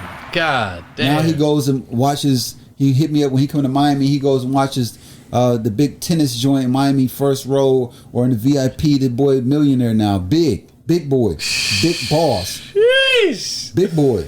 Man. So he called me, hey Rahim, come hang out in Miami. How you think I feel when I go sit with him? Exactly. Like, but you know, it is what it is, man. You know, you live and you learn, and it was a learning experience. It was we had some great fucking times. But yeah, I knew because of the network. Once I seen that people would do us favors, and just like how me and you were talking earlier offline. It's like when I'm like, oh, I could plug you with this person, or you might be able to plug me with people. Yeah. When you start having those type of conversations with people who are plugged in or in the room, that's the thing. You want to be in the room. Yeah. When you have relationships with people that are in the room and they don't have a problem with walking in the room and leaving the door open, then you walk in, bro, you about to go up. Word. You about to go up, and that's what I was saying. I'm like, yo, we about to. And we had, like I told you earlier, we had a reality TV show. Right. We didn't even know, bro. They followed us to Miami to follow us around with cameras. We had no idea. So shout out to him. I don't fault him, and I still love you. That's what's up. Like we didn't know everything, and you know, it's a lot of things. It worked out the way it's supposed to. It could have been a lot better. I would say, did it really? I'd say that. Nah, because when I hear this story, man, like it's so heartbreaking because, like you said, you can see what this could be. Like we're in these rooms, we're building these connections that are transcending. It's not even business no more. These are becoming our peers. These are our friends now. Like. It's more than like, yeah, who is this guy? It's like we on a name basis. We hang out, we kick it, we got each other's numbers. We're building and cultivating these relationships. We're traveling. We're doing this. We're right here. And when it's just so heartbreaking to hear. For clarification, it wasn't all me. Of course. Some people rock AZ. I love AZ. My God. AZ rock. AZ mess with my man. AZ's people, Clip, and his DJ, they liked me. AZ fucked with my man. Yeah, and because like both of y'all, it's like they say the yin and yang effect. Like AZ was cool with me, but he fucked with my man. Exactly. And I knew that, and I knew how to play your position. Like, you know, go ahead, rock out. Go ahead, lock it in. As a hip hop head, you think I didn't want that? Right? You want that What's the dog? God. Hey, what's up, baby? I hit him. We spoke like maybe a year or two ago, just on some, you know, politics. I was trying to put some money in his pocket, whatever. But he fucked with my man. Damn. See? So it go both ways. Oh. So I don't. It's unfortunate it didn't work out. It really is. You know, as a man, and I stand on principles. Yeah. And I have morals. You know, so I'm not going to. You know, bash that man. Of course not. Yeah. It didn't work out. I wish it would have, because it could have been. We didn't know what it could have been, and things that started getting delivered to us and thrown on our lap, and then relationships. And like I said, he had a son, so he was going through some other things. Yeah. I'm not gonna say I had a drinking problem. I didn't, but you was having fun. Having fun, but you have to. I'm gonna give you an example, and then we can move off of this. I'm gonna give you a prime example. When we first started doing the shows at Scully's, we partnered with my boy James Bryce, who I love. Schoolboy, I think you go by Schoolboy. Anyway, we would bring our accent. We would spend all day with the artists, and then when the artists perform, we'd be on stage behind them, letting artists perform, do their thing. Our partner, James, would be up in the VIP watching. As time went on, why are we up here? This is business, bro. Yeah. We should be up there There. watching the show. Yeah. When we first started, we walking by the door. People call, man, bro, you don't want to be accessible. Yeah. No, you turn your phone off. Right. Because that's when people hit, hey, yo, can I get in? I'm at the door. Right. No. Yeah. You're conducting business. Yeah, we're here on business. You're not on the stage to be seen. Right. Yeah. You in the cut. Bro, and it's something I learned from just my professional career, and like when I started to get a little bit of money, you don't make money to be seen. You make money to get ducked off. And that's the same thing with that business. Like the dudes who do it to be seen, that's cool. And I'm not knocking you because I was there mentally at one point in time. But once I elevated myself, for what? Why would I be seen? Yeah. I want to be ducked. Right. And that was the biggest learning lesson. I'm like, yo, he always up in VIP. He up there chilling, watching the show. Him and his girl. He understood like that. a boss. He like, I don't need to be seen. Why I need to be on stage jumping around like a fool? Right. And I think my man was the one who told me like, yo, we should be need to, yeah. there. Yeah, you right. Wow. And man, turn your phone off. When people call us, people pay to get in. If they didn't talk, if they don't already had the tickets and stuff situated beforehand with us, no, we unavailable. Business. That's why when we first put the website out, at first we had our pictures on there. Take our pictures down. The logo. Yeah. It ain't about me and you. Yeah. It's the business. Yeah. Wow. Two more questions on the money over memories thing and movement, and we can get off of it. Do you think, and I know you can't speak for another man, do you think he regrets how things ended and played out with you guys? Obviously, I know you can't speak for him, but as well as you know him, you know. What I would say is I think so because I know I do. Because I'm not talking about a person who I met, we had an idea or we had something in common and we said we're going to try something. Just like a relationship, I'm talking about a friend. Yeah. Like before anything, a friend. Yeah. A friend who we were willing to do anything for. Talking about a person who went to middle school, high school, roommates in college with. In 6th grade, we had every class together. Oh. So, of course, because I feel that way. Yeah. Now we grown, we men. Right. You know what I'm saying? So you go different directions, But as far as what the business could have been, I would hope so because I know that's how I felt. Right. Especially as I've learned, different things. I'm like, oh man, I could have took advantage of this or that opportunity. I'm sure he think about the same thing. Yeah. But man, it is what it is. Yeah. I'm not going to sit here and say I regret it because it prepared me for future things. Yeah. And put me in a frame of mind on how to move forward with Fortune Over Fame. Yeah. And who to build with. Mm-hmm. And it's not a shot at him. Right. But you need to build with like-minded individuals. That's it. And people who see the vision like you see the vision. Yep. Yeah. Dame Dash, me and my cousin go back and forth all the time about Dame Dash and Jay-Z. He loved Jay-Z. I like Jay-Z. I love Dame Dash. Because Dame Dash said, we all gonna get on.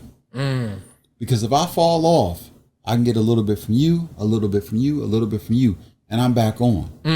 But if we all bosses, and one of the bosses fall off, the rest of the bosses could pick the boss back up. Yeah. But if it's one boss and a couple workers, if the boss fall off, we through. Yeah. Chop the head, the Man, body B.D. fall. Siegel said it the best. I'm not the captain of the yacht, but I'm on the boat. I love that line. Come on, man. Woo! And the last question on that, wrapping up this money and memories, discussion. If you guys was able to have a sit down conversation, man to man, fuck cameras, mics, take all this away, brother to brother, man to man, y'all two, nobody else around, y'all talk things out. Do you think things could be mended? There is no hate. We wouldn't talk about. This is a person who I love. No love lost.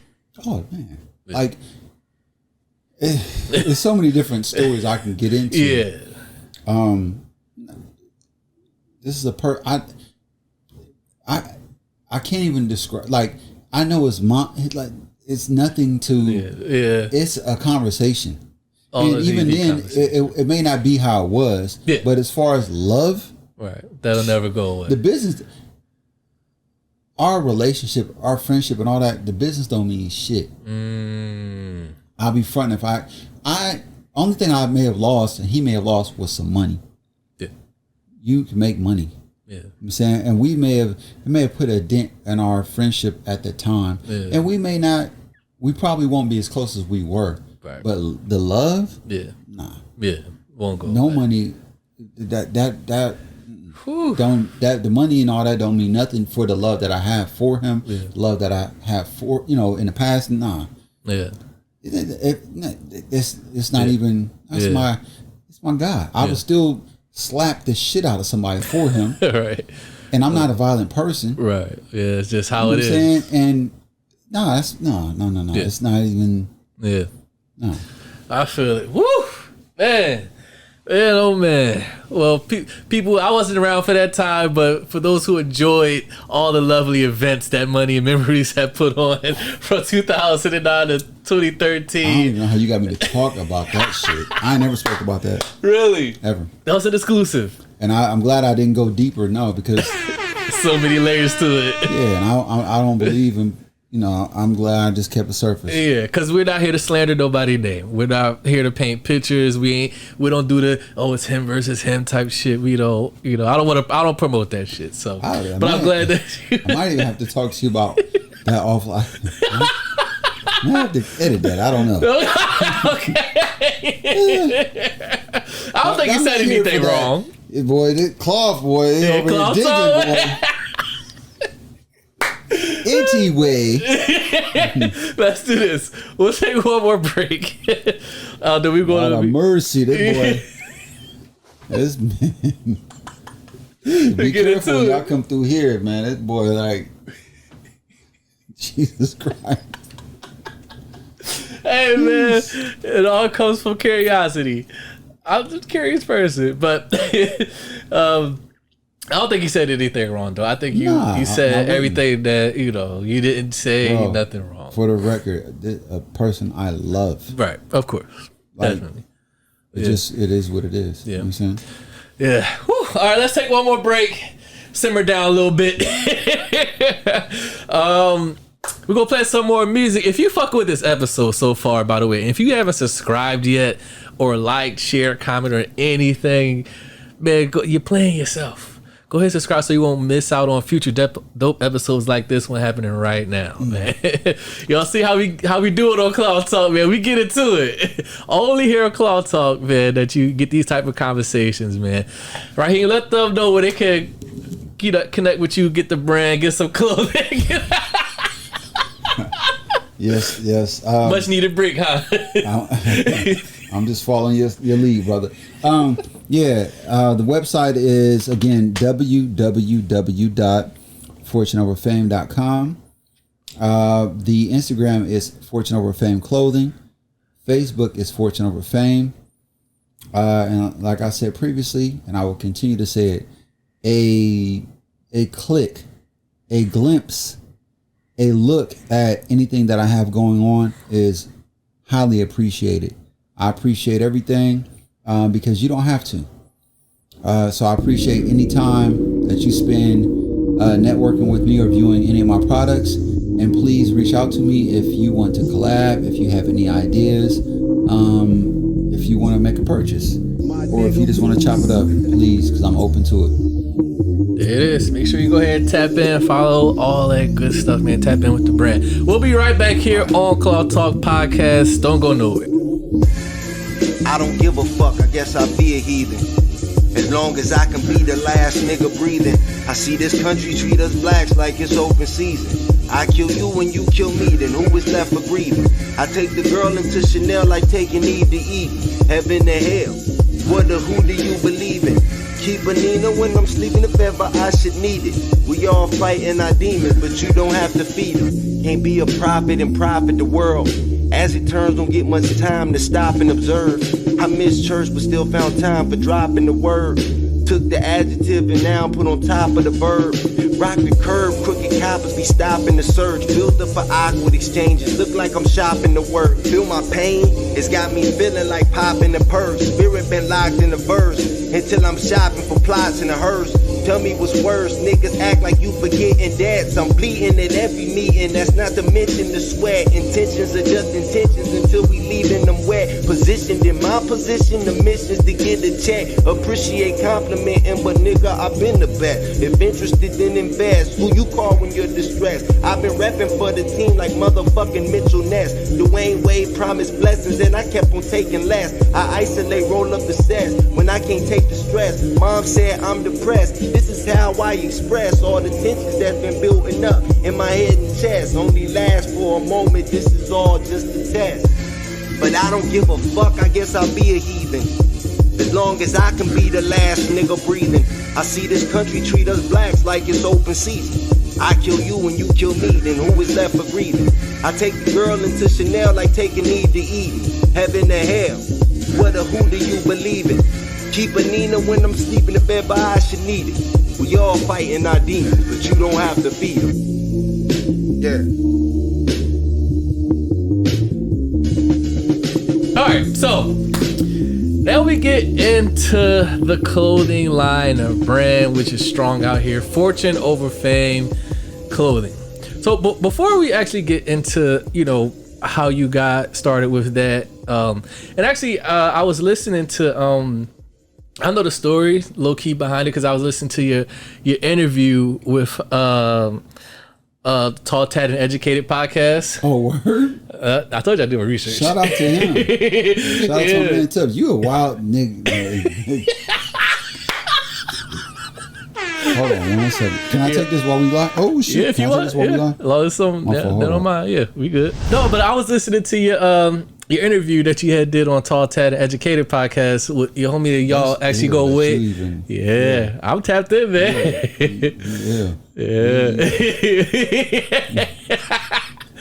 Yeah, I was listening to that interview. Yeah, y'all was getting into like who's the best athlete and all that back in high school because y'all go back. Don't do that. Don't do that. Shout out to Tall, Tatted podcast. Yeah, Tall, man. Tatted, Educated podcast. Mm-hmm. You okay? Yeah, you okay? Like you said, I'm a professional. Yeah. But yeah, so before we get into that, because you know I know you was telling the story a little bit about that on that podcast. I'll let you tell it again. But I want to know was the name Fame and Fortune, was that the first? I mean, Fortune over Fame clothing, was that the first name that you came up with? Like, because I'm pretty sure you probably teetered, but back and forth with names and everything. Like, how did you land on that? Was that the first name? What were some of the names before that? So first, I apologize. I know I shouldn't put this piece of candy in my mouth. It's okay. That's what it's there for.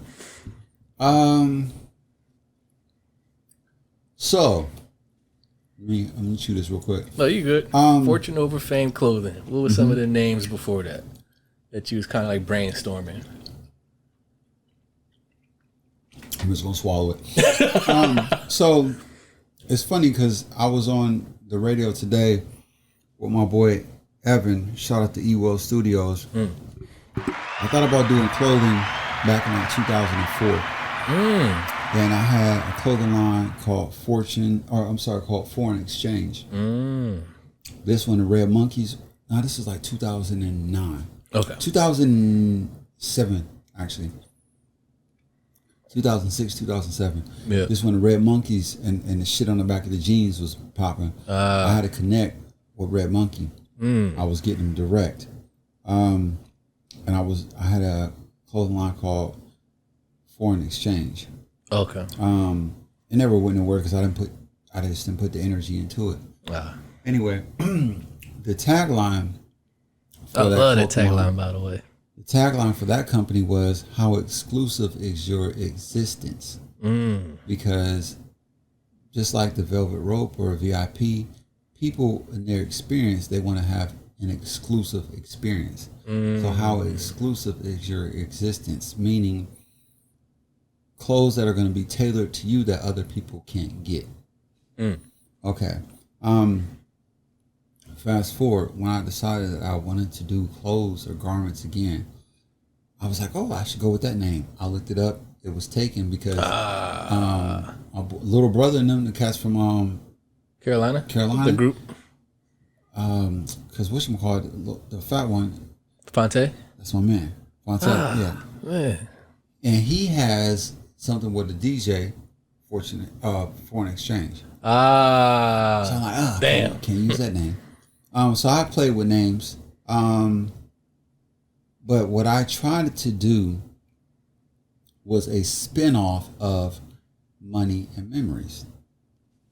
Got you.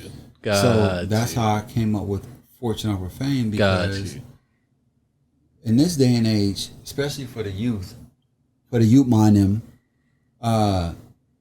they are so glued to what they see on social media. And, you know, they want to be famous. They don't want the fortune. And the fortune for me is my family. The fortune for you could be something else. The fortune for someone else could be something else. It doesn't have to be tangible. It can be tangible. But the fortune lasts much longer than the fame. So I wanted to start to put out something and advertise something that was positive and had a message that was, hey, this, what you're chasing, should be long term, not short term in 5 to 10 minutes. You know, but long term and last forever. And something that can also be passed down. And that's fortune. Fortune could be health, could be, like I said, education, could be multiple different things. But fame, man, it come in and go. Yeah, definitely.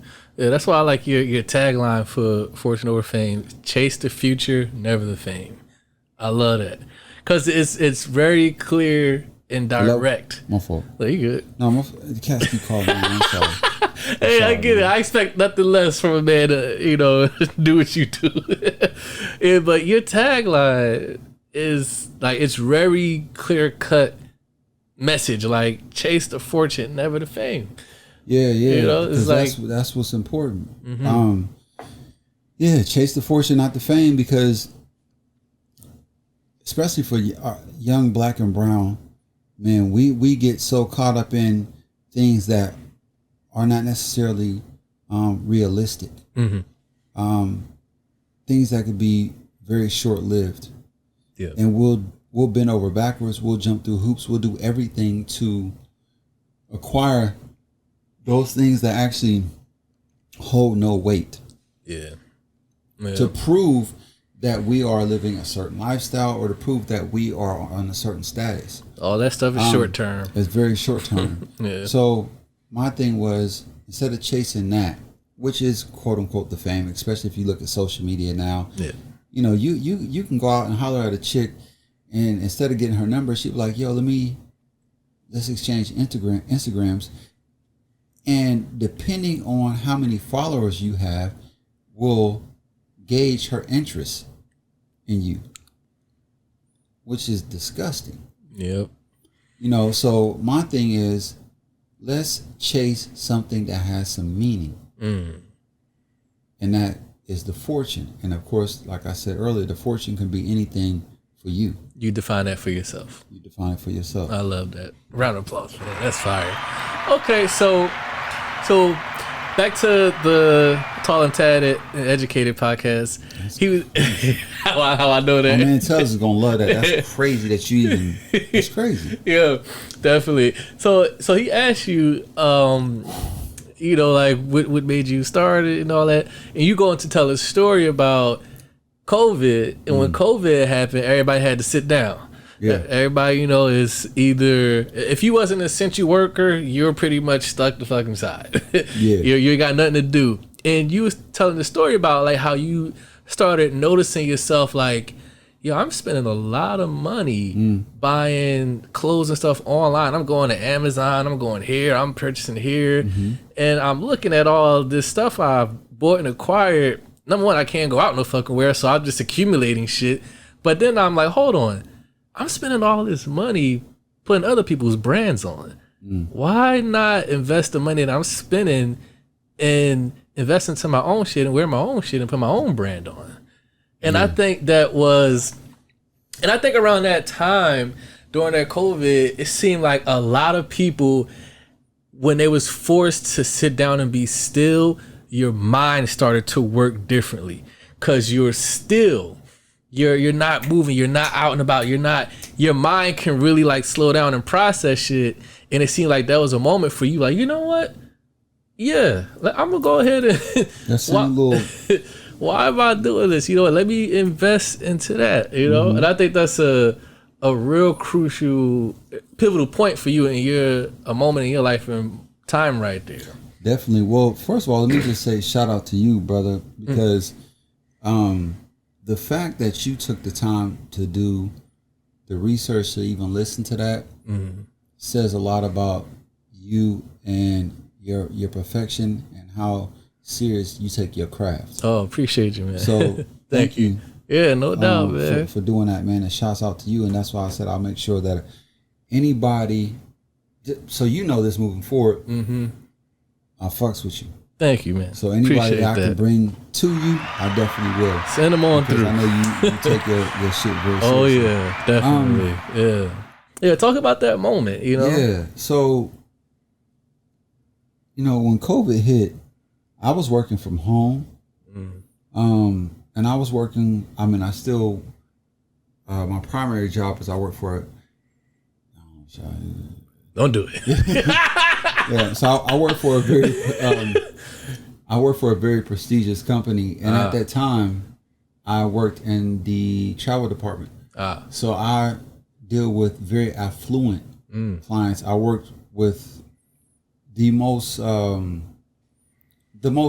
and the most expensive credit card in the world. Oh wow! Discover at that no, never at that time, and so I'm dealing with the top 3% wealthiest people in the world. Wow! And my job was I would book them travel and very exclusive events or exclusive experiences. Gotcha. So I'm dealing with your premier athletes, actresses, actors, musicians, entertainers, man, and then people who got 10 times more money than them that you never heard of. It's just people completely whose dogs travel private. Wow. Shit like that. Jesus. Dogs got private jets. It's real. What the fuck? Yeah. God damn. So anyway, long money. Yeah. So during when COVID hit, nobody was traveling. And if they were, my clients, they would say, well, hey, I want to fly private, book me a jet. Or, because if you remember, because I was traveling at that time, flights were dirt cheap. Yeah. Dirt cheap. Yeah. So my clients would say stuff like, hey, I want all the first class seats. And it's just going to be me and my wife or just me. I don't want anybody next to me. Or, hey, I'm going to go to this resort. I'm going to go to this resort in Ibiza. I want the whole resort. And I want to make sure even the staff, when they greet me, I want them to have to go through certain doors so my family doesn't have to touch the same doors that they go through. It's God damn. Yeah, it's that ill. I didn't even know it could be like that. People got money, bro. Yo, what? People got money, bro. So anyway, make people disappear money. Anyway, I was ordering because the cost came down because grassroots companies, entrepreneurs, everybody was trying to keep up because if people aren't outside, they're not spending money, and people aren't spending money online because only thing that was booming at that time was groceries, toilet paper, that type of shit, right. Necessities. Yeah. And if it wasn't a necessity, people weren't spending their money. So that's why a lot of clothing companies and stuff like that were having a lot of sales. Amazon was crazy because people were delivering stuff. So I got addicted to, when I say addicted, I mean addicted. I got addicted to boxes showing up to my house every day. I was ordering clothes and jerseys and shit like that. Shit that I would never wear. Shit that I had no place to wear it to. Damn, especially shoes. My Gucci game, I mean, all of that, like whatever. Damn. And just one day I was like, man, I'm not ordering nothing else. I was like, I love hats. Let me try to make a hat. And so the minimum, so MOQ, anyone who's in fashion, apparel, who orders stuff and does this stuff for real, you know what MOQ means. Minimum order quantity. Oh, okay. When you go to order something, you have to order a minimum amount. So the minimum amount of hats at that time, when you have your sales certificate and all that, was 24 for the company I was ordering from. So I was like, okay, let me do the minimum. I ordered 24 hats. I came up with an idea. I told my man, I'm like, yo, it was OHIYO, Ohio. People don't know Ohio came from the name of a river, Ohio River, which was an Indian name, and it's a whole background to it. And I came up with this hat, and I had the definition, and I was telling my man, I was like, yo, Ohio, and the reason, he was like, man, shut up, that shit whack. I'm like, yeah, you right, I'm tripping. What am I talking about? He's like, man, nobody want to hear about no definition on a hat. I was like, yeah, you right. So I went back and came up with a couple different mock-ups, and I came with one I thought was fire. Yeah. And I was like, well, I know at least I'm known a lot of places. I'm like, I know I can call 24 people and tell them can I borrow $20 to $30? So I know I could sell 24 hats for $30 just if people said, man, yeah, I'll fuck with you. Yeah. You know, people who wouldn't even wear hats. Yeah, all right, man, give me one. I'll throw it somewhere. I let my dog eat it or whatever. Right. So I got 24. I sold them in like 15 minutes. Damn. Like, okay. Before I had a website. Fuck. I'm like, all right. Let me try 48. I did 48. I sold them in like 45 minutes. Damn. Like, I got me a website on Wix. I'm like, okay. I'm only selling hats. So I'm like, I'm gonna try 100. If I sell 100, I'm on something. I sold 100 in a day. Damn. I'm like, oh. So now I have a website and I'm tracking. This is how I knew. I'm tracking. I can see where their orders are coming from because where I'm mailing them out to. So I'm seeing Texas. I'm seeing United Kingdom. I'm seeing different. I'm like, so now I'm reaching out to them. Hey, this is Rahim. I'm the owner. I just want to know, how did you hear about the hat? How did you hear about the company? I was walking in the mall in Texas and somebody had it on. And the one thing I know about Ohio is we're loyal. We are very loyal to the Ohio brand. And I know because I haven't been all around the world, but I've traveled. I'm world traveled. And I know how I feel comfortable no matter what your race is. If I see somebody come through with Ohio shirt, hat, I'm like, oh, they're from the crib. I know we have something. Yeah. I could be in London. You come through, I know I can talk to this person. And this particular person was like, yeah, I was in the airport in Texas and somebody walked through with the hat. It was Ohio. I thought it was dope. And I asked them where they got it from. They told me your website. And I was like, damn. In Texas? Yeah, that's crazy. Shit, okay. Wow. So I sold that 100 and I was like, I think I might have something. So I was hitting my homegirl up, who ended up being one of my partners, who's financially, she's well off. She's very good. Very good. She's producing movies and shit right now. Oh shit. You see her out there with the shout out there. Anyway, I hit her. I'm like, yo, I got this going on. She's like, I see you. She's like, stop, but don't call me no more. If you want to talk business, fly. She lives in a different state. She lives in a different state. She was like, but don't call me, man. If you want to talk business, you gotta come see me. Goddamn.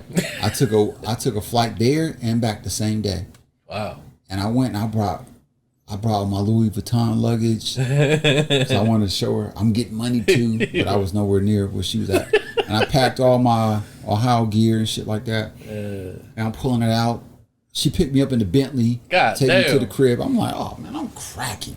Yeah. Take me to the $1 million house. Jesus. I'm like, man, she had rocks. She has rocks in her backyard as big as this basement. God damn. I'm like, and Cool, I love you. If you see this, you know I love you. Anyway, Cool is super cool. Dope. So we're chopping it up, and she's like, She feeling my sweatshirt. It's like, First thing she do is show me her closet. Lord have mercy. Everything name brand. I'm like, red bottoms, and she got cake. Lord. And she like, this how I play. I'm God, like, okay. So we sit down, I'm showing her the stuff. She's like, oh, okay. She was like, so let me ask you this. She was like, so let me get this straight. Fortune over fame. You actually, did you trademark it? I'm like, yeah. She's like, so you own it? I'm like, yeah. She's like, okay. So I'm like, look at this Ohio sweatshirt. She's like, I'm like, what's wrong? She's like, man, fuck Ohio. I'm like, what? Yo. She's like, so hold on. You mean to tell me you own the name Fortune over Fame? I'm like, yeah. She was like, and you have all this Ohio shit. I'm like, yeah. She said, you're boxing yourself, you're putting yourself in a box. She said, Fortune over Fame is a lifestyle. Show me what that looks like via apparel. Take this check. Fuck me up. Fuck me up. Jeez. I got on the plane right to there and dropped me off like a little kid too. Dropped me back over the airport, patted me on my butt. And go play. God damn. It let me know two things. One, I was on to something because, like I said earlier, she didn't write me a light check either. But one, this is how business is conducted. And, excuse me, somebody saw enough in an idea that I had to say, Yeah. go play. Try to create something and come back to me. Right. And two, okay. First of all, it's people out here really get money. Because she wasn't worried about that. Because she didn't ask me, and let's write something up. That Yeah, she's like, here, just go, leave. Right. Yeah. And the second thing was, I'm going at this thing the wrong way. I'm not thinking from an open mind perspective. But I had to focus on Ohio first. That was my foundation. It was what catapulted me. Right. Because I was dealing with loyalty first. I know my friends will buy these. Yeah. And if I can get my friends' friends to buy these, cool. If I can get my friends' friends to buy these, now I'm making some money. Yeah. All right, cool. Now what? My man tell me all the time, man, don't make no more fucking hats. I know what all right, I'm going to make hoodies and put the same shit I put on the hats on the sweatshirt. All right, we'll buy those. Yeah. Now what? Then okay, so you say you are a creator. Because it's not about being a designer. If you're an architect, if you're an artist, if you're a musician, whatever, you know how to create. Okay, Rahim, are you a creator? Or are you a mimicker? Do you just mimic other shit and put it on shit? No, I'm a creator. So now let's talk about what you're going to quote unquote create. Because what it's going to come down to is, are you willing to put enough trust in yourself to step out there and fail or fly? That's the part. You're going to do one of the two. And you're probably going to fail first a couple of times. Sink or swim. Because that's what I was literally doing, because I didn't know the game. You know what I'm saying? And I'm not saying I know it now, but I made several mistakes, but I'm like, okay. Because even with that check, I got my website. We flew to Cali. My man told me, yo, if you're trying to do clothing line, you need to come to Cali and go to the garment district. All right, cool. I went online, did some YouTubes, but I didn't do research. Oh, first class. I'm flying first class out to Cali. Yes, continue to bring the champagne. Yeah. Go to Cali. I'm thinking big. I got the driver out there, everything. I'm thinking man, big boy. Yeah. Now I was trying to do business. I'm staying in a dog ass hotel. Dog. $800 a night. God damn. Get what you want. I'm living.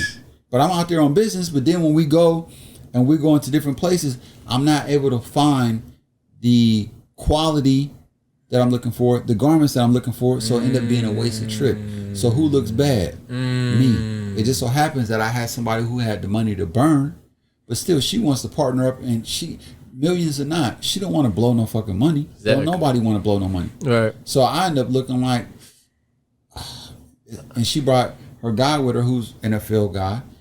You know, that might have been a bad investment. We can't give him no more money because we came out here, yeah, we had a good time, but we could have spent that 30, 40 on something else. Yep. That 30, 40 could have. Yep. So it was a learning lesson. I go back, I'm like, damn. I did my research, but I didn't do enough research. Instead of going to LA to go to Garment District, I should have went to Magic in Vegas. So it's like, and I'll say this and we can get off it. Like when I first started doing the hats, oh my man, yo, y'all live in Chicago, man. The hats is crazy. Make a Chicago hat. All right, cool. The minimum is 24. Yeah. I make 24 Chicago hats. I make 24 Miami hats. I make 24 Pompano hats. I make 24 whatever Atlanta hats, Brooklyn hats. All right, I got them hats. Oh, word? Yeah, let me get 3. All right, cool. Tell your people. All right, I'll tell my people. Nobody ever hit back.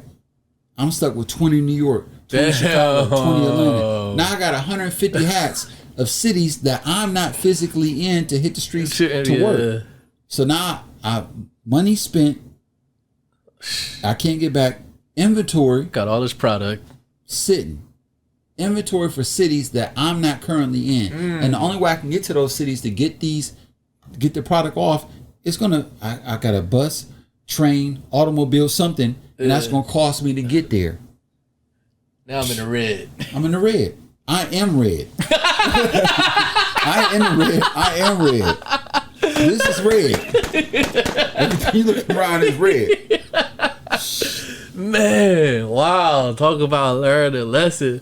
So, Jesus. See, and I think this is like important for people to hear too, because like I said, people, they normally just see what is present, what's now. They don't get to hear that story, those bumps on the way, like, yo, blowing the money, fucking the bag up, not doing enough research. I got all this I done bought too much shit. I don't have a game plan structured right. The business plan ain't there. This yada yada yada yada. I don't got none of this shit in place. We just see, yo, look at that. So I tell people all the time, a bag.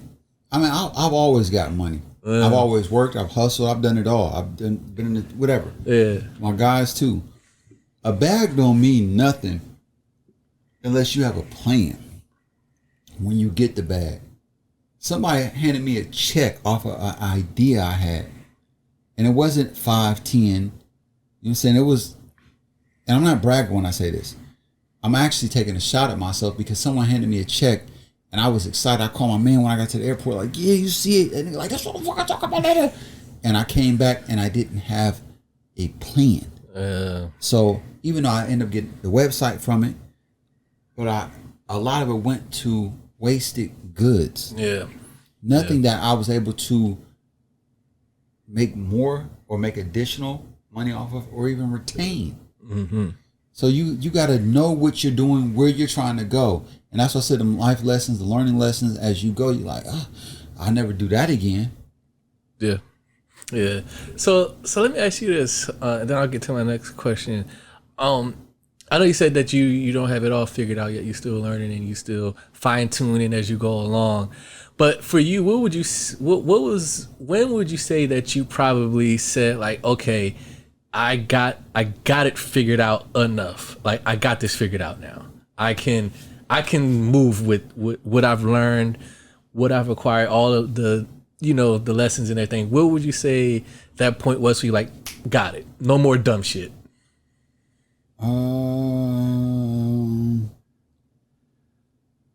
Excuse me. Yeah, I went back to the drawing board. I said, okay, if I'm gonna do Ohio stuff, let's limit it. And then I started studying. And the hardest thing with me is, I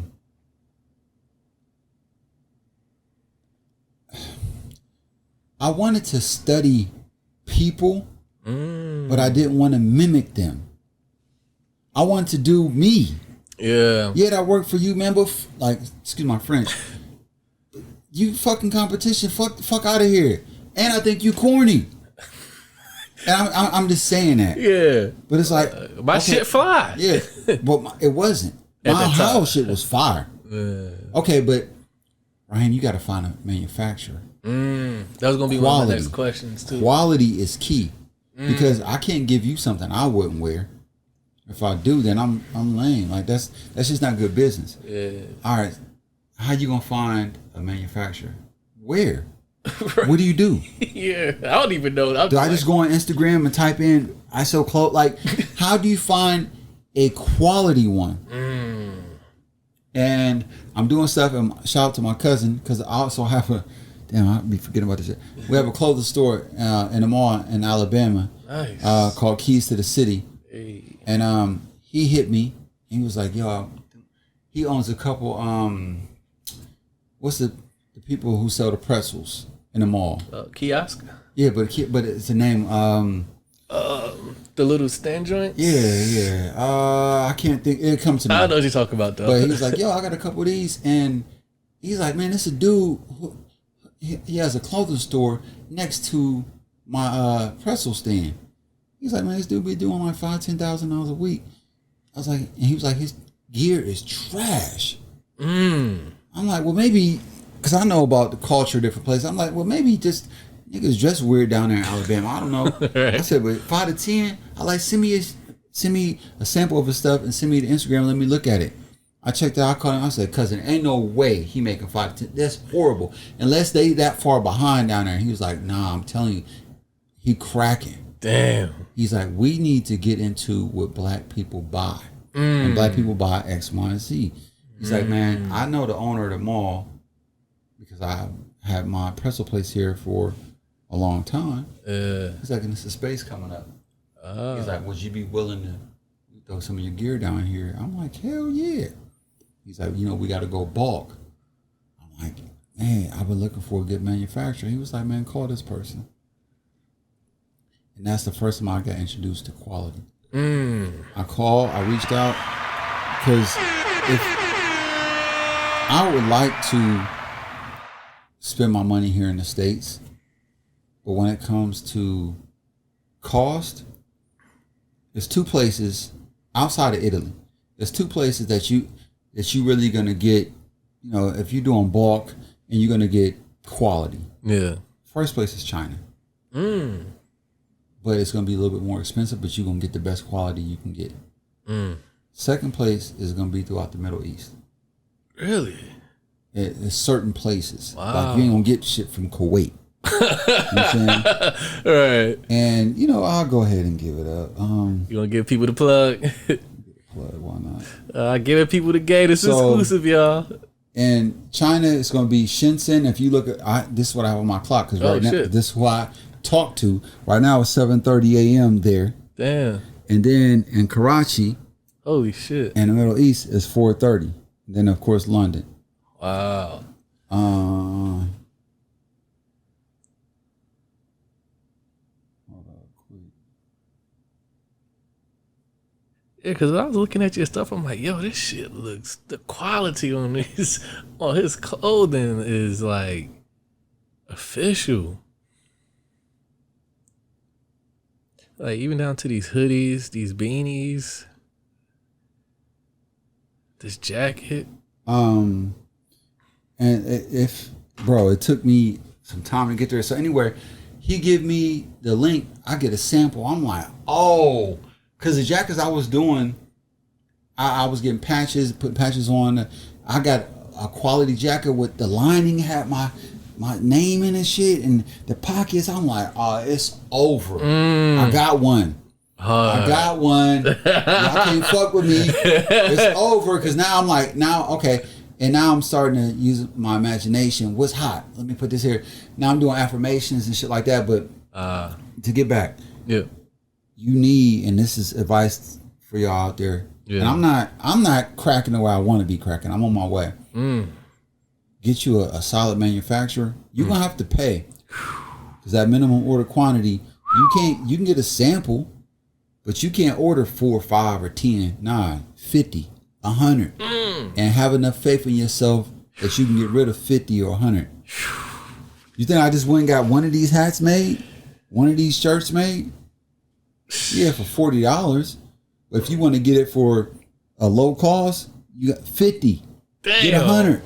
Shit. Put your nuts on the table, man. Boss up. See, people ain't that confident though. I wasn't.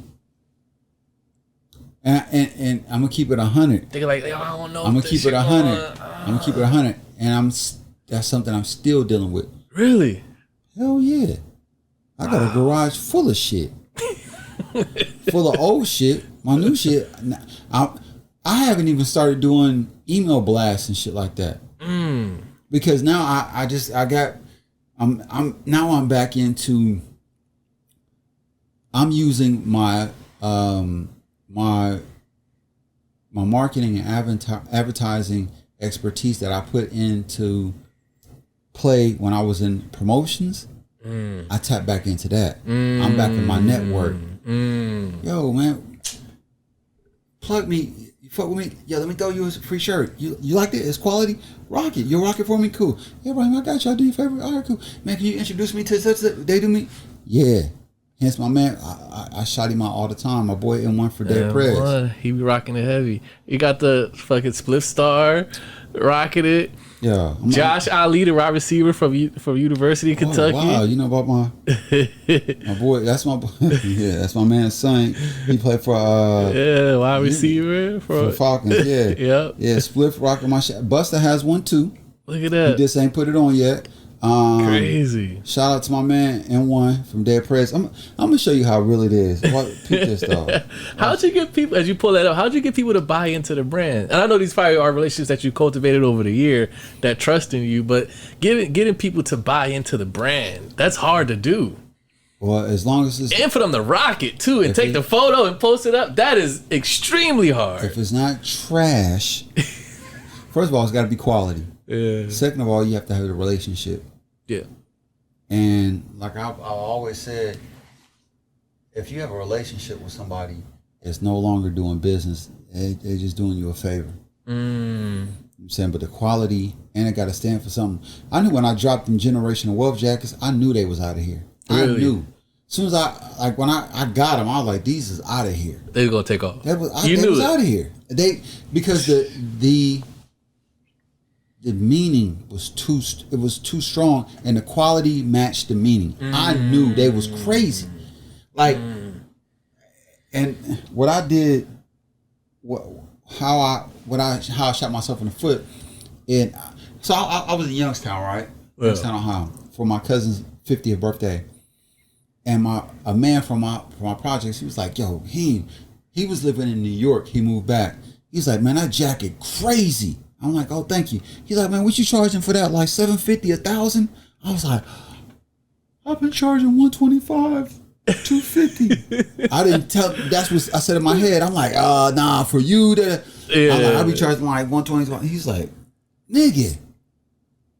But he was living in New York, so he knew that's what people pay. And I'm like, I've been shooting myself in the foot. Damn. I went out to I was in New York with N1. At his he has an art gallery called Legacy. Shout out to him. Hey. And I was at Legacy, and me, him, Pharaoh Monch, plus a couple people, we chopping it up, and I wore this orange and fatigue jacket I did, and it was like, "Yo, that's fucking crazy."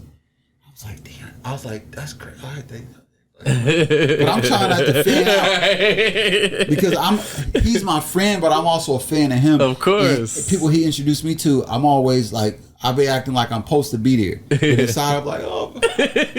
Anyway, we downstairs, and he like, "Yo, the jackets you brought, what you want to do? Because I got Buster coming through And then I got such and such. And I'm sitting there with a large professor who found Nas. I'm sitting there and he like, I'm just trying to play it cool. And he's like, I'll put him upstairs for sale if you want. I'm like, oh, I think about it. I hear his man Devon, shout out to Devon. And Devon was like, yo, them jeans you got up there, how much them going for? He was like, man, I think dude want 800. He was like, oh, where I'm gonna grab those? I was like,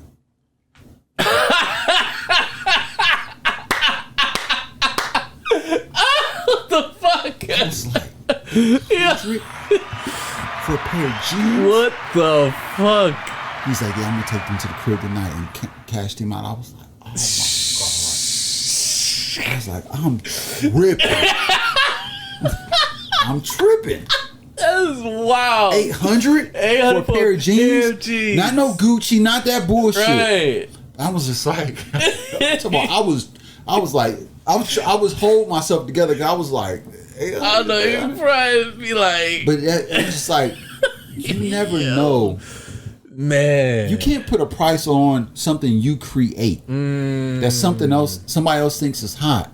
Yeah. With your time and all that shit going to it, it's priceless. And if it's a one-to-one, if it's custom, somebody will pay for something that no one else can have.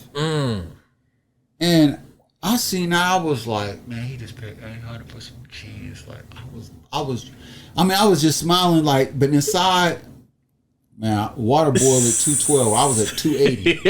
Inside, I was like, oh my God. I've been missing out on so much money. Yeah, and then like I had a jacket on. Pharaoh Marsh was like, yo, that jacket crazy. I'm like, this you. He's like, man, I'll take that right now if you want to give it to me. I'm like, I went to Wiggle and like, he's like, nigga, don't give him your jacket off. Right. Just tell me you give him one. Like you'll send one to him, but don't take the shit off your back. Right. I was like, yeah, excuse me, I'm tripping. The fans started to come out. Going to fan shit. He's like, nah, just say the one. Yeah. I was like, oh. Oh my goodness. Look, this is. Let me show you. This is how real it is, real quick. I'm gonna just do this real quick. Yeah. For those who are watching on YouTube and just listening, you're pulling up some exclusive again. Ain't no. Y'all gotta go to YouTube to see what he's about to show us. I'm gonna do this because we where we're at. Yeah. Don't try to mimic me, man. And can't none of you. No, I'm not gonna. You better go try to jack the shit. They gonna try to copy the blueprint. This how real it is. Live on the podcast. Exclusive right now. M.A. My brother M1. Yo, M1 on the line right there, live on the pod. Please, brother, good to meet you. Peace, brother. Nice to meet you, too. Nice to meet you. Jerome from Cloth Talk Podcast. Oh, man. Y'all look like y'all comfortable in there. Most definitely. We having a good old discussion, man. I love it. What's my brother Rahim pontificating on this evening? Oh, man. We talking about it all, man. We getting his story, talking about the clothing brand, talking about how you got on board with him, how y'all cultivated your relationship, which was 100% authentic, and just getting to all that good stuff, man. He's a live one, man, and I did, and all that, yeah, all those things are true. And definitely, it's been good to be in fellowship with this brother. Just great ideator, manifester, and so and that has invited me to be in space and league with him and doing and what the world holds, for the future. So. I'm excited. Yeah, quick question for you. Outside of buying into the brand, what would you say is important for people to understand about just cultivating authentic relationships with people? Well, people want to know that the person behind what's happening here has the greatest intention. They need to know that, like you said, authenticity, that matters the most. Yeah. But whatever way we interact with how we greet culture, because culture is manifested in so many ways. So, like, whatever tool or manifestation that you meet, is the idea, is the brain genius of someone, and what more so, at least me. So, yeah. What I'd like to know is that this has been put forward by someone who has my greatest interest and greater good, and so that matters to me. So, like, I think a lot of people, give credit to names or brands simply because other people have, like, people will say good things about Rolex or Apple, or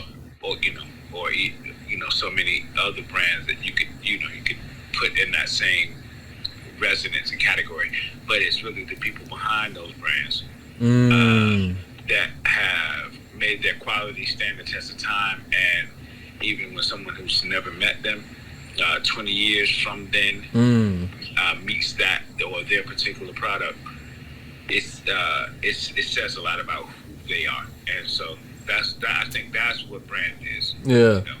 I ain't gonna take up too much time with you, time and one. I appreciate you picking up and chat with us for a little bit. I appreciate it.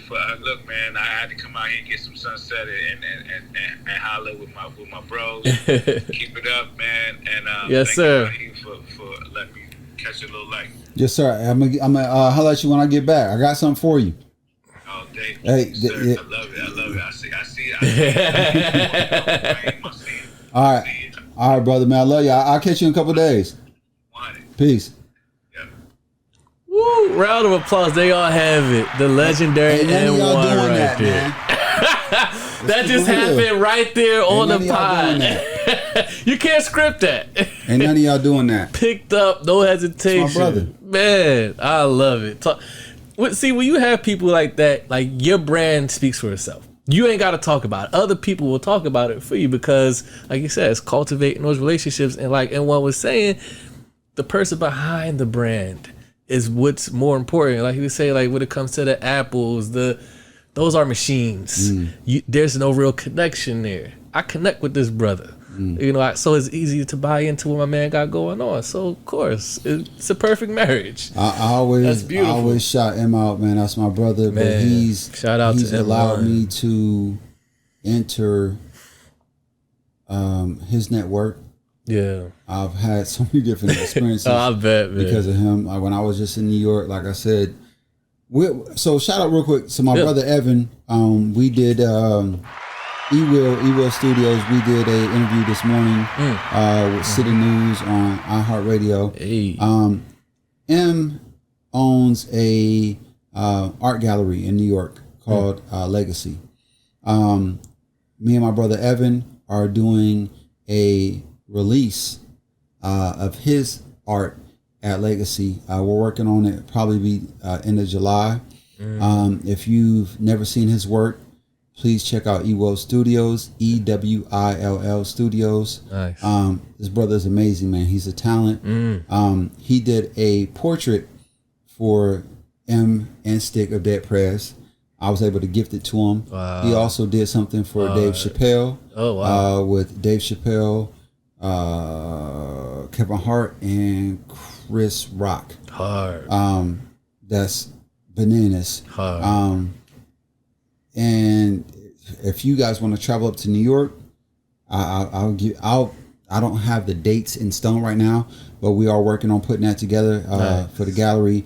Salam Remy just did something. Legacy. Super producer. It was crazy. You can look it up on Instagram. Legacy. You can go to the website as well. Yeah. But that's just another piece of what I'm trying to do. Yeah. And the Dave Chappelle shit is coming. That's something totally different. Man, you out here working. I'm trying to. You but working. You know what? I'm not saying trying. I am. There you go. At my pace. That's right. At my pace. But shout out to my brother N1, man. That's my brother. I'm glad you know he just came up here, gave you some love. I appreciate said, if he's ever in the area in town, I definitely love to chop it up with him. He slides through here. Yeah, because Dave is he moving stealth mode though. And I'll make sure y'all please do. That would be an honor to have him on here, chop it up with him, man. Wow. Okay, man. Winding down here. I'm gonna get you up out of here. I know. I'm here all. I ain't no rush. I'm entertained, brother. You pour me up. Pour me up. Hey, I'm here. I'm enjoying this. Yo, man. Should we take one more break to come back, or should we just keep going? We do a break. All right, let's do a break. We go because we just had M1, man. We gotta take a break after that. A matter of fact, all the stuff that he just was talking about, go to all those links and websites that we just dropped during this break. So when we come back, y'all will be well versed in Legacy. Make sure y'all check out Legacy NYC. Make sure you check out Ewan Studios. Make sure you check out Planet. I'm sorry. What is it? Plant for the People. Hold on, because we're working on a cannabis thing too. Me and one, and then this cat Shabinsky. Man, how do you remember all this shit? Come on, bro. God damn.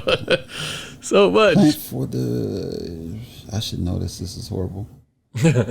You might have to edit this out.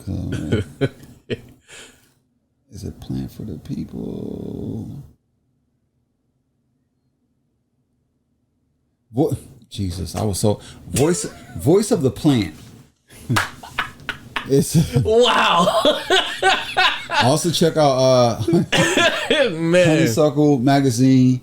But make sure you check out my brother E. Will. Yeah, that brother is amazing. Like this dude is. I'm so excited for the art gallery. The release of the showcasing of his work. I know we're going on break, but E. Will Studios, that brother, man, listen, he did, and I can show you offline. When I gifted Dave Chappelle the joint, I have it on video. Oh wow, that's like, fire! It's crazy. He fire. Also did Esco, which is the restaurant downtown, 2 Chainz restaurant. My brother did the mural inside. This brother, he will, man. I'm telling you, man. He's that guy. That's hard. He's a talent. Man. He's a talent. Man, if y'all fucking with this episode, which I know y'all gotta be, we get some good talk, man, some good discussions, good connections, good game. Like it's all right here in this one discussion, man. If you ain't fucking with this, man, I don't know what else to tell you. I don't know. Like I can't force you, but if you stuck around this long, man, you go continue. Listen and chop it up. We got a little bit more we're going to cover with Rahim, man. As y'all can see, exclusive after exclusive. Continuously dropping, man. So go ahead, subscribe, follow to the pod. Rahim, where could they connect with the clothing line again? Yes, sir. Yeah. FortuneOverFame.com. Instagram, Fortune Over Fame Clothing. Facebook, Fortune Over Fame. And please, like I said, DM me. You can email me at info@fortuneoverfame.com. I'm open to networking. I'm open to collabing. I'm open to constructive criticism. And you just venturing out to the website is a blessing. So I appreciate you and I thank you in advance. Elevator. It is. We'll be right back here on Cloth Talk Podcast. Don't go nowhere. One thing I like about me is I'm still nice. 25 years in, this what it feel like. Built like everything from home I absorb. Without me, the city'll be bored. This ain't that Robbie that you niggas went to school with. Shotty said kill him, fuck the cool shit. Excuse me for my rudeness, but I know you don't fuck with me for real, so I don't be around to be fooled with. I was counting sour cream, mean mugging with your bitch. Used to want a yellow Hummer on my busy bone shit. We was Slaughterhouse before Shady, crazy you forget. So I'm going Super Contra on my McIntyre kick. Ohio mob, moving like the mob. Slap a rapper like I'm mob, still TOG the squad. Cocky as you expect, still moving like a god. Funny I made it out against the odds.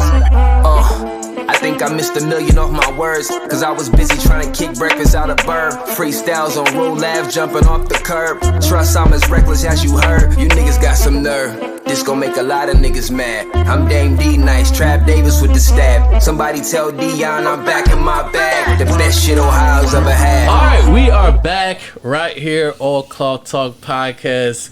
I know this is a long episode, but fuck it. Y'all still here for a reason. It's so much that we are covering. It has been mad long. I ain't tripping though. Like I'm enjoying myself. But I thank you. Man, listen, y'all support this brother, man. This brother has an official setup It's all business. I don't know if you can see the mics. Yeah. He had Cloth Talk branding. man, the branding on the mics. Like this is for real. Thank you, man. Like support this brother because he about his business, man. I'm having the time of my life. We got a little libation in the cup. It's just been a great experience. Salute to him. Yo, salute to AU. Salute to Kaz. Salute to my brother Dane. Art Life 6. Salute to Weezy. Yes. Salute to everybody else that's been on the podcast. I wanted to get on here because I seen y'all. You know, y'all know me. I keep it all the way funky. I keep it 100. Yeah. So salute to y'all. I love it, man. So for those who are just watching before we just took that break, y'all seen it. The legendary M1 of Dead Prez live right there on FaceTime. Right there. But let me just say this. That has never happened on this podcast before. No one's ever sat on that couch or that couch and say, you know what, hold up. Oh yeah, this is one by the way. What the fuck? No one's ever done that. So it was a pleasure to just ask him that one or two questions and just have him talk about you as an individual in the brand. You know, along those lines, man, so now I'm curious. Cause if you got someone like that in your phone and you done stuff for them, Spliff Star, as we've seen, I'm pretty sure there's other people that you've done stuff that we probably don't even know or probably have no idea the things that you've probably been doing behind the scenes. Is there any other exclusives we can get as far as people you've done stuff with, work with? Who else? What's some names you can drop? There's a few. Yes. What I will say before I dive into that is, for the people, I'm learning from y'all every day. I'm learning from you right now. Wow. You know, I try to take what people have to offer and see how I can not only learn from that, but make a concept from it and put it or implement it into the brand. Because my brand is mainly around affirmations or things that hit home, things that will inspire, aspire people to not only be great but be thought provoking. So if you guys see me, if me and you are having a conversation and you see me pull up my phone, I'm not calling or texting anybody. I'm taking notes. Because the power of your words are very strong. Just spark the idea. Yeah, and ideas constantly get sparked with me. I love that. Yeah, some of the other people you worked with, man. So I'll share some. So you got a glimpse of it. I did. So as you know, Emma's my brother, and he's put me on with a lot of people. Yeah. I'm only gonna go so deep with this. All right. Whatever you want to share. We here for it. All right, so because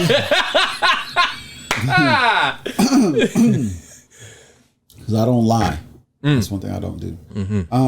So you see this shirt. This shirt is Tribe Called Quest influenced. The back of the shirt says, and y'all don't be stealing my shit, man, because I got ideas, man. Please. You know they gonna do it though. Man. Just keep it funky, man. Because I don't think just because I'm not here that you can't get touched. Like, I support everybody. Just don't steal my shit, man.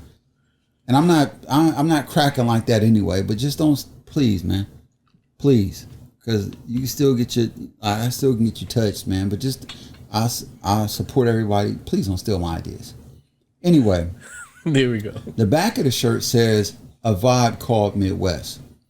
All right, so in Miami, I went through M1's crib, and I was like, "Yo, I got this jacket that's crazy, and I want to give it to Dave Chappelle." And he was like, "Yo, this jacket is, you've seen the FaceTime, but the people haven't." He was like, "Yo, that jacket is fucking retarded." He's like, he's like, "Take a video of me right now, and I'm gonna send it to Dave." I'm like, "Bet." So take the video. He hits Dave up. Dave is in Australia at the time. He's FaceTiming Dave. Dave is not hitting back. I'm not tripping. Yeah. Me and him hanging out. He's like, "Well, let me play you some of the new album." I'm like, "Oh." And you got to hear some of this. Oh my goodness. He playing a new album. I'm like, "Oh, this is crazy." So I'm telling him about ideas that I have. He's telling me about ideas that he have. We're bouncing shit off of each other. We just hanging out. Yeah. We drinking Wiz Khalifa's he has some water. Dead powder or some shit like that. He like, you ever had this? I'm like, no. So we chilling, and I'm taking advantage of the spoils that he has access to. So, phone rings. He's like, oh, this is Dave right now. Dave come on FaceTime. Wow. They chopping up. He's like, well, I'm in Australia right now. Da da da da. He's like, yo, I want to introduce you to Rahim. He was the one who made the jacket. So I hop on. Dave like, yo, pleasure. I'm like, yo, pleasure to meet you. Da da da. He's like, yo, M hit me about the jacket. Jacket is crazy. I'm like, you fuck with it? He's like, yeah, I fuck with it. He's like, in Midwest Marauders, da da da. He was like, and a lot of people don't know this. This is like way before it went public. He was like, they just, he was like, in Tribe Called Quest just got nominated for Rock and Roll Hall of Fame. I'm like, for real? He like, yeah. I'm like, well, I'm gonna get the jacket to you. I was like, I also have this painting my boy E. Will did. He seen the painting. He's like, painting is crazy. I'm like, it's coming to you. He's like, well, I'm gonna be back in Ohio. I'm like, I'm from Ohio. He's like, well, pull up. Mos Def, Talib. I'm like, that's family. Like, pull up. If M said you good, you good. I'm like, oh, all right. Oh my goodness. So, fast forward. I'm in New York. And there's so many stories. This jacket has traveled. Wow. So many stories. But I'm in New York with M, and he's like, I'm chopping it up. We down. So the gallery's upstairs. Downstairs is like the little VIP area. So I'm downstairs in the VIP area. And his man, who was I'm not gonna a very well-known person. Me and him start chopping it up. I'm trying not to fan out. He was like, yo, I see you. I see what you're doing. I told you about the jacket with Pharoah Monch and all that. Yeah. He's like, I see what you're doing. He was like, yo, and that jacket that you did for Dave Chappelle, I was like, he's like, that shit's crazy. He's like, yo, and he said he gonna wear it to the Rock and Roll Hall of Fame if they get inducted. I was like, shut up. Inside, my Johnson might even got hard. No homo. And I don't even say no homo because I don't do. Right, we grow. Anyway, yeah. I was just excited. But I tried to play it off. I'm like, yo, for real? He's like, yeah. And then he just slid on me. He said that and just slid like, and then have a good night, man. I was over there like, yo. That's wild. Pharoah Monch wants my jacket. I just got this news. That's nuts. I'm sitting there talking to Sarah J, one of the most well-known porno stars. I'm having the best night. And Emma's like, yo, we're going to San Francisco to mess with Erykah Badu tomorrow. But we flying out tonight. You want to go? I'm like, I can't. He's like, I'm coming back tomorrow. I was like, I can't go. I'm in Brooklyn like tonight. I can't move like you move. He's like, well, I'll let you when I get back. So anyway, fast forward. I'm like, yo, that is crazy. If man. They got nominated. I said, if they get inducted to Rock and Roll Hall of Fame, Tribe, and he gonna wear my jacket, it's over. So I'll go online. I'm at home. I go back to Brooklyn. My brother come in from work. I'm like, yo. I'm telling him, he's like, yo, that's crazy. He's like, I seen the pictures of it. So we online looking at. I'm like, yo, Rock and Roll Hall of Fame isn't until like May. So this is June now, right? So May is last month. So I was in New York in April. Okay. I was in New York in February, March, and April. So my brother like, it's gonna be hot. I'm like, yeah, he ain't gonna wear that jacket. It's gonna be hot. So hence, that's how this T-shirt came about. So I hit him. I'm like, yo, the jacket, man, he ain't gonna wear it. It's gonna be hot. Yep. I was like, I'm gonna make some T-shirts. He's like, man,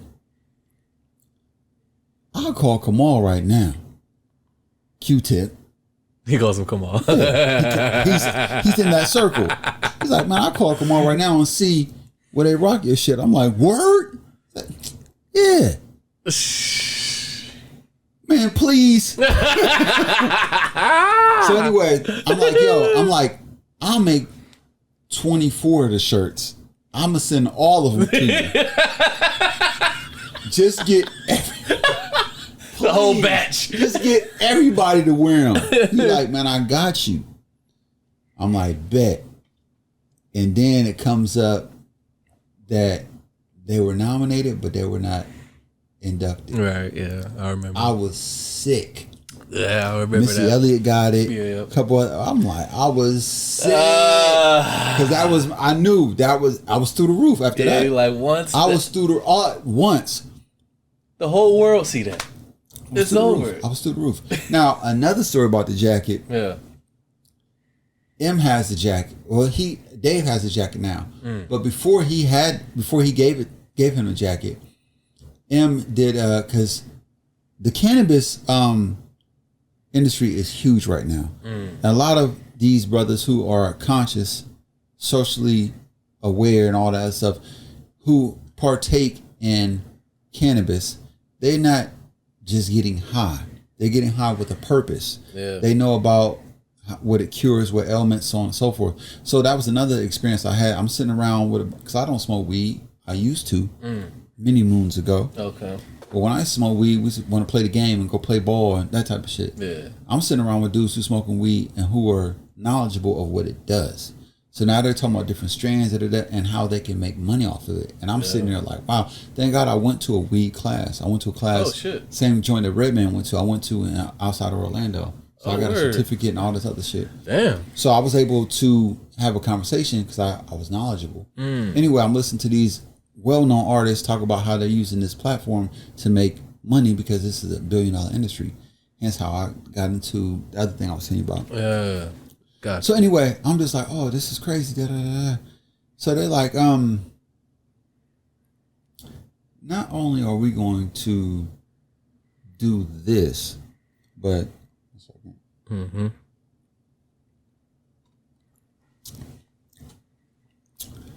we're gonna bounce. We're gonna start putting everything together and make money off of. I don't want to be long winded, but I'm just sitting there like,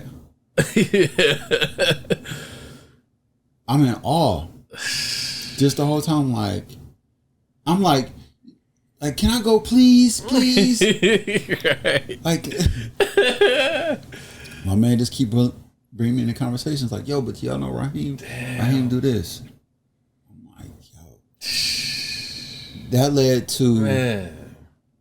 to the next day. So he went to San Francisco. I didn't go. He came back that night. Next day, we went to the Method Man and Redman show in New York. Nice. Next day, went to the airport. Airports got shut down. He was back in D.C. I was in New York. Airports got shut down. He hit me. Well, Busta and Spliff doing something at my spot tonight. Pure. Shout out there. Now you see Spliff on the jet with my jacket on. That's shout out to Spliff Star. Shout out to Miss D. Man. And Busta has a jacket too. Busta has a jacket as well. Oh my man. Toes, everything crossed. Right. But Lord have mercy. I'm nowhere near where I want to be, and I'm just now starting to get it. Yeah. Because everybody does things different. Yeah. And a lot of my dudes be like, "Yo, holla at these younger dudes." I don't know a lot of the younger artists. I don't even know of them. Right. But those, I don't want to say those aren't the people I want to wear my clothes. I want anybody to wear my clothes. Of course. Yeah. But as far as the message and what I'm trying to push, it takes a certain level of maturity to be aligned with it. That's what I was about to say. So if anybody wear it, man, it's an honor. I appreciate you. Of course. But it just takes, for what I'm in tune with, it takes a certain level of maturity. Your mind gotta be able to understand this concept and what that means. And I'm just getting started. Listen, I haven't even. I got some shit in the vault like that. It's coming. That's nuts. Man. And I'm gonna tell you, and I tell everybody this, and this is for every artist, musician, everything. Just because it's old to you, if no one else knows about it, it's new to them. So Don't be afraid to put out something that some of your old work. If only person who knows is old as you, so it's new to the public. Yeah, man, oh man. And watch out. I'm gonna keep saying it. Watch out for E-Will. Yeah, E-Will is that. Yo, this brother. I got to show you the painting he did for Spliff Star and Busta Rhymes. Nasty. I'm sending out to him next week. It's retarded. Man. This brother is out of this world. This dude, man, he's crazy. This dude is crazy. I could tell by that first picture. He's crazy. Like everybody who sees this stuff, like from M to Dave Chappelle to so on and so forth, and I'll tell you offline about what I'm trying to put together. Yeah. This dude, man, he's talented, bro. And I love bigging up other people. Yeah. That's why I said for anybody out there that's watching this, please network with me. I would love to network with you. Like when I got on, the first people I shouted out was people I seen on here, from Cos to Wheezy to AU. Yeah. I call AU the mad scientist because he's out of his mind. Cos is fly as shit. I call him the Fabulous of Columbus. Yeah, Cos is he out of here. I big people up, bro. I love that. I want to work with everybody because I'm a fan. I love that. You know what I'm saying? So that's just. I love it. I'm on my way. I love it. I'm trying to get there. Just a matter of time, boy. Well, I'm glad I got the exclusive interview before he gets out. I got some shit. I got something in the chamber. It's coming. Man, Lord have mercy. Lord, I can't wait to see when this stuff come out, man. Okay, all right, here. So we have towards the ending of the podcast, or as it starts right now, we have a segment. Well, actually, two segments. We're going to play a game. So this is called This or That. So you got to pick one or the other. So I'm going to give you scenarios and you got to pick one over the other. Okay. Ready to play? Yes, sir. All right, here we go, ladies and gentlemen. This or That with Rahim. All right, first one. Partner with Target and Macy's. 60-40 split. 60 you, 40 Target and Macy's. Or 5-film deal with Universal. Meaning your merch, your brand, 5 films, all the actors, entertainers, everyone's depicted in the film will be wearing your clothing brand. 5 films with Universal deal. Or partner with Target and Macy's, 60-40 split. Oh, 5 film. 5-film deal with Universal. Yeah. Ooh! Tell us why. Well, the first thing is ownership. So if I think about partnering with Macy's and Target, even if I'm Macy's and Target, even if I'm getting 60, they're getting 40. Yep, 60-40 split. Even if I'm getting 60, that 40 is that 40 is strong. And they can come to me and say, hey, this isn't working. After one season. After 1 week. If sales aren't where they want them to be or where they project it, then that's a relationship that's burned, and I got into a deal that realistically I didn't earn anything. I wasn't able to walk away with anything other than say, hey, I partnered with Macy's. That's it. Okay. So for you, the risk isn't worth it there. Well, the reward is bigger with the 5 years. Deal. Because now you're talking about, I have ideas about films. Now you're talking about, I can reach out to you and pull you in and get you a job with creating a film. Now we can do the music score by AU. Now we can do, I have friends that want to be actors. Now I can pull them in. Now I have more control. And I get to do, I'm going to fuck up the first one. Right. But I get you got 5 4 shots. more. Yep, you got 5. Come on now. 5-film deal with Universal. By the 4th one, we should be cracking. By the 3rd one. Woo! But I can fuck one up. Yeah. But I can't fuck up one with Macy's that if it don't go the way they want, even with 40%. Because if they pull what they quote unquote think their 40% is worth, I'm done. I'm done. Because they own everything: the hangars, the area, the plot, all of that. This shit gonna be all in the back. And I'm counting on them. Only thing I'm getting back is 60% of the revenue. Yep. But the advertisement, the marketing, I'm relying on them. Nah. Not worth it to you. Yeah. Give me 5 films. 5 films. Where I can put my own people where they can wear my shit. I can do the music score. I mean, I'm about involving as many people as I can. Me too. You know what I'm saying? That's So how I am. I could put the whole city on. Yeah. You're looking at that. Oh man, I couldn't get you in part 1. You'll be in part 2. There it is. 5 film deal with Universal. Yeah. All right, I love it. All right, got another one for you. Sell your company to H&M.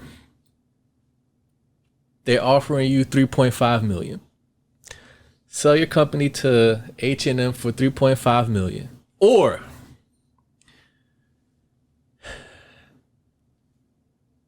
Nike limited collection deal. A collection deal with Nike. Limited though, so it's not forever. Or sell a company to H&M for $3.5 million. Or you can Nike comes to you, offers, says, "Hey, we see what you're doing with the brand. We love the mission behind it. We want to get behind Fortune Over Fame clothing. We want to offer you a limited collection deal with Nike." Or 3.5, sell H&M. Honestly, I probably would sell. Ooh. And I'll tell you why. Please, into the mic too. I'm sorry, brother. Honestly, today, I would probably sell because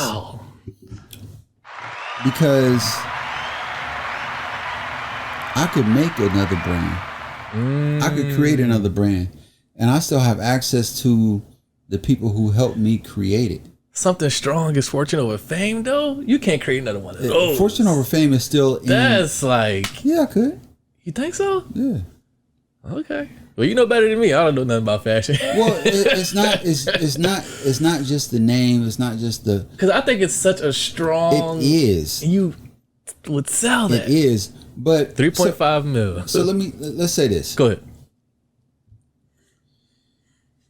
Let's say.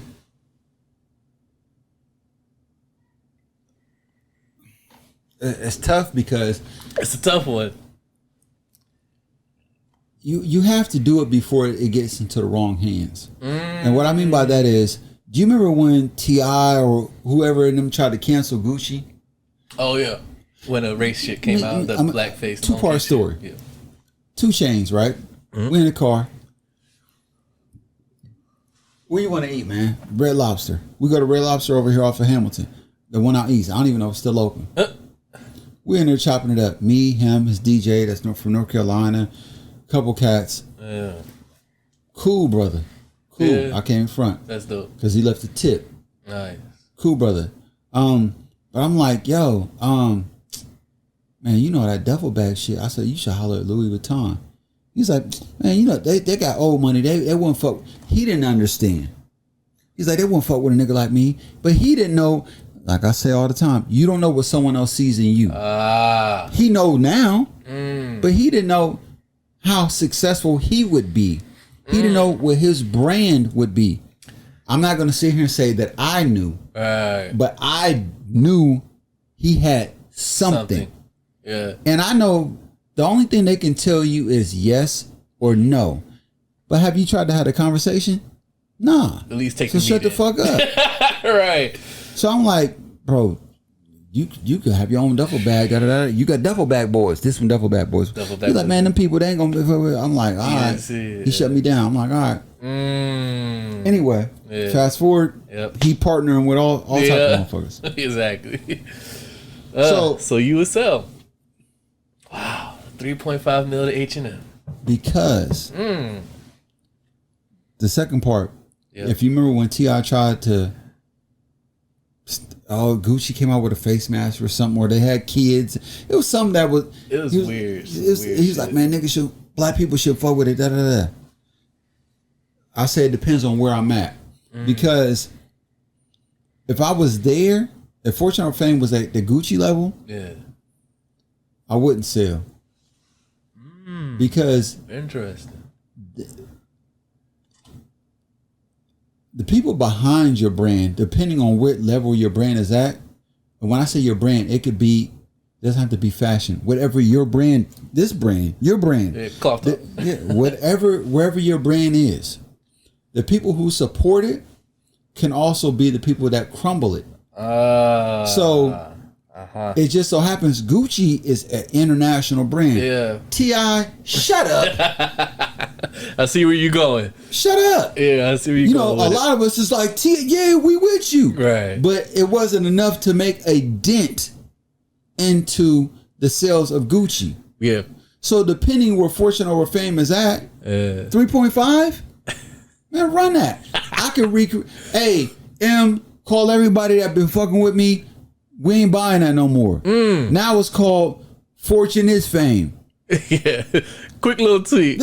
We still moving. Yeah, but I'm going to take this 3.5 we over here. Now, if it's international, that's a different story. Different conversation. Then I'm going to take the money, but I need royalties. I need some type of long-term involvement. Because now I'm going to fall back and let my son Kingston, you go play, man. Go do some kid. Yeah. Go set. Paint on a t-shirt. We're gonna sell it. Right. I like it. Sell a company to H&M for 3.5 over limited collection deal with Nike. Nah, Nike. I mean, I'm only gonna wear sneakers so long. I wear sneakers 6 days a month. I feel it. All right. Got another one for you. Now this is like a scenario thing. Shut down your company. Complete, done, finito. Close accounts, stop production, manufacture, done. To end world hunger. Or take the fall for your brother to do a 5-year bid for him, but you still keep your company. I mean, to end world, like, come on, man. Yeah, but you can't recreate nothing. You're done. Business shit over. You're done as a businessman. You can't create nothing else. You're done. Back to the regular life. Listen, what you saying? End world hunger? Yeah. Across the world? My man got to do that 5. World hunger? Listen, world. Nobody will ever be hungry again. Every little boy and girl fed. Listen, I'm not the best, but I'm a Christian first. And I'm a human being. World hunger? Yeah, you're not taking the fall for your brother. So you can keep your company. Because I would expect him to do the same. I could do 5. So no one ever. No, but hear me out. Yeah. So no one ever goes hungry. Shut down company. 5. Fuck the company. Bro, I don't even know. You came up with that question crazy. I know. World hunger? World hunger. Come on, man. You got shut down. Yo, I've been in a couple different countries. I remember being... Bro, I've handed money out in other countries. I've seen kids roll up on adults with bricks in their hand, like, man, give me some money. I'm gonna bust you in your head with this brick. Damn. Threatening. Wow. I'm hungry. And if you don't, I'm not asking you for anything. I'm telling you, I'm gonna crack you in your head with this brick because I'm hungry. Damn. Like, this is gonna happen. You see this? If you don't give me no food. Come on, man. Wow. So shut down company to end world hunger. And hunger, come on, man. Homie got to do that 5. And he gonna do it, and he would. Majority of my friends will have me do that 5 to world hunger. Come on, bro. World. Yeah. Hey, you will be surprised how selfish people are though. Some people are like, yo, I'll take the bid for my man so I can keep my company. Yeah, but for I'm gonna live like a king in the prison. Man, that's the dude who just cured world hunger, man. He good, man. Let him. Nobody touch him. Give him his commissary. He good. World hunger. Yeah, you get to end it. Shut down production. I don't know. I start selling puzzles. World hunger. Yeah. Come on, man. Oh, I love it. Good-hearted dude. All right, here's the last one. Then we're going to world hunger. World hunger. Yeah, all you gotta do is just shut down your operation. Yeah. That's good. All right, here's the last one. Then we're gonna play a game called Guess to Guess Quest Bowl. Okay. All right, so here's the last this or that. Michael Jordan pictured wearing your brand. Whatever the question is, Michael Jordan. Yo, hold on, let me give you the whole thing. Michael Jordan. I don't play with Michael Jordan. Michael Jordan pictured wearing your brand. Just a picture. He's pictured wearing it. That's all. Or Rihanna post a picture of her wearing your brand and tag you in it. I told you. So Jordan isn't sharing posts. He's just pictured in it.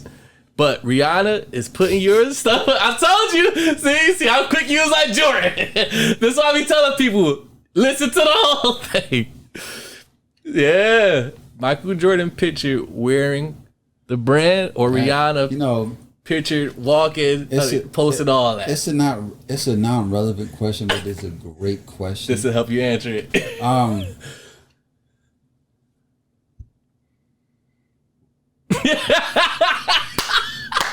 We got him stumped. The Rihanna post would probably do so much more for me in today's climate, but I am such a Michael Jordan fan. Shout out to my boy Marshall Tyson, Sean Tyson, Dennis Tubbs, the Tall Tatted Educated podcast. Yeah. Shout out to all my brother, my cousin Howie, my cousin Wood, my cousin Word, all my dudes in the projects. Like, everybody who I talk sports with, if I could say the value of Michael Jordan, the intangible value, the non-tangible value of Michael Jordan wearing a t-shirt of mine that I produce, and this is so fucked up. Because it wouldn't really do anything for me. I mean, I might, it's Mike. Yeah, that's Mike. But the fact that I could say Jordan had my shit on. Like, when my son grew up and he wanted to play basketball, and I took him to the court and I was just horrible, and he turned out to be okay, I could be like, yo, man, I tried to work with you, da-da-da. I'm old now. My hips is tight, da-da-da. But when your friends come over, you see that picture over there? Michael Jordan. That Mike? That's Mike. That's it. I'm a Mike dude. Like, you gotta understand, I come from Mike. Seems like you leaning towards Mike. Financially, Rihanna would do more for me. I believe so. She gonna throw it on, picture, post it, and tag you. And I know I have a shirt for her that she would fuck with. Ooh. But you going with Mike? Selfish, Mike. You can't get over it. You can't get over it. Come on, dog. I was watching Mike highlights today. Just because I'm dog. Mike. People don't give Mike his credit. I'm gonna tell you something. Do. Listen, he's dubbed as the greatest player of all time. Everybody don't. I wrote one of my dudes, man, back in middle school told me he had Michael Jordan's address. The fuck? Was probably Fugazi. 101% was probably Fugazi. I sent Mike a pair of 2 posters and a letter. Like, yo, please. It was a Chicago address, please. Wow. I got them back signed. And I'm willing to bet everything that it was not Mike. It was not Mike. If it was, I'm not even going to play with myself to believe that was actually. But what I'm saying is the level of love and commitment to the person who got the mail, who knew how important Mike was to me, who wrote Michael Jordan on the poster, sent it back. They get it. Like Mike, I know it was probably some dude named Tom in Peoria, Illinois, who just got it. Was like, man, it's for this little kid, and it meant everything. Mike, come on, man, don't play. Oh, so your answer is clear. Yeah, like. That's your answer. My selfish answer would be Mike. My long-term answer would be. You gotta pick one. You can't be on Mike. But I was Mike. I'm sorry. I love it. Mike. That's Mike. Sure, you crazy. Yep. Nigga who did 63 on the Celtics and went through the legs a couple times on. Oh, man, that's selfish as hell, and that's messed up. But you're honest about it. I would be able to talk to like my cousin Howie, my cousin Wood, or a couple of my cousins. I had that conversation year on year, like, but Mike got Mike, and that would be satisfaction for me. That's horrible. Mike, I love it. I would like to go to my cousin's crib, like just go to my cousin Howie, to his dad, Dana, but like. I got a Mike. Like, come on, man. Mike? Oh man, I love it. I would get announced when I came in, like, yo, that's Rahim. What you don't know about him is Michael Jordan be wearing his shit every once. Like, that would be everything. Which is not the right answer at all. No, it's definitely not. But hey, it's a selfish answer. Me and my stepdad alone, like, I could be like, yo, let's move on. That's crazy. Oh man. All right. Here's the last segment of the show right here. So right there to the right of you, there's a red bowl behind those books. Okay. Go ahead and grab that. So So this is at the end of the show we played this game with all the guests. At the end of the show, knocked down Weezy's button, but that's okay. This is called Guess to Guess Quest Bowl. So what this is, shout out to FDZ Graffiti. She is one of the only black female graffiti artists out here in Columbus, Ohio, who is doing her thing. Who helped me title this segment. So what it is, Rahim, I'll explain it to you. And for those who aren't watching on YouTube, I'll kind of try to do a play-by-play for y'all. So Rahim has a red bowl right now, and inside that red bowl, there is a bunch of... Don't touch yet. Let me explain. Inside the red bowl, there's a bunch of random questions in there submitted from guests who sat in your seat that you're sitting in, that seat, and also listeners who submitted questions through email. And if you want to submit questions and music for my artists out there too, y'all know I play music during the pod. Support the local artists. Send those questions and your music to clothtalk5@gmail.com. That's clothtalk5@gmail.com. So in that bowl right here, there's a bunch of random questions from people who said you're that seat, and online. Okay. You can draw as many as you want. You can get anything. There's all types of fucking crazy questions in there. You can get some softball questions or you can get some crazy shit. So don't look, shuffle, pick one, read out loud, and answer honestly. You can do as many as you want. All right, so I'll do a play-by-play for people who are still up. Yep, don't look. Let's give a nice little shuffle there. All right, so Rahim shuffling. You look it, don't look. You can't see any of them. Oh, okay, got you. Make sure you not one fell out. Take that one. So how many do you want me to do? How many do you want? You can do 1, 2, 3. I'll do 3. Okay, so he's gonna go with 3. So he got the first one. What makes you stand out from the rest? Go ahead, pull that mic closer to you too. I'm sorry. Yeah, read it for the people who didn't catch that. What was that? No problem. So my first question was, what makes you stand out from the rest? Man, just listen to this whole podcast back. Yeah, but go ahead. That's a good question. You know, I never had an opportunity to look at me outside of myself. But I would say, you know, I come from love. I greet people with love. I have my best intentions with everybody that I interact or assimilate with. Excuse me. I have a positive vibe. Yeah. And I want the best for everybody. And one thing about me is I like connecting people together to win. And I think that's one thing that separates me from others, because not everybody knows how to do that. Yeah. I truly think it is a gift, and it was brought to my attention that it is a gift. Because some people just don't know how to connect the dots. Yeah. And some people don't want to let others in because they don't know how. Yeah. You know, like I told you earlier, I'm not the captain of the yacht, but I'm on the boat. I don't have to be the quarterback all the time. I don't have to be the most seen or the person who gets the most recognition. I just want to be. Because I love seeing others win. I love connecting people to other people. Yeah. So for me, that would be my answer. Dope. I like it. All right. He's going to go for another one, giving a nice little shuffle there. All right, let's do this one right here. If you were stranded on a desert island, what 3 things would you bring to eat? And what 3 people would you bring? Ooh.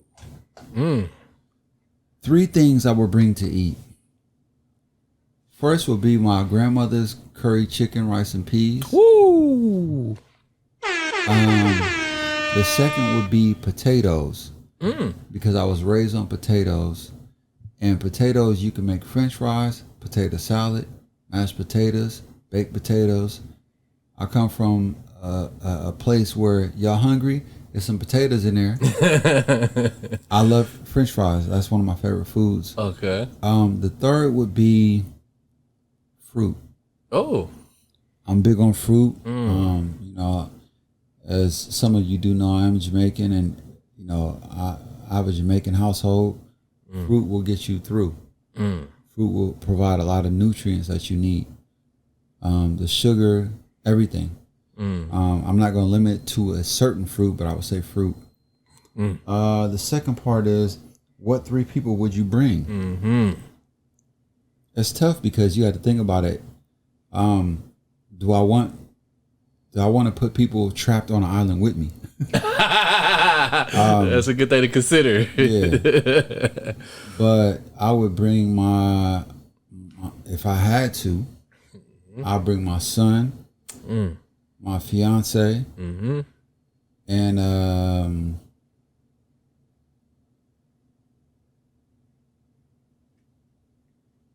the last one is always a ooh.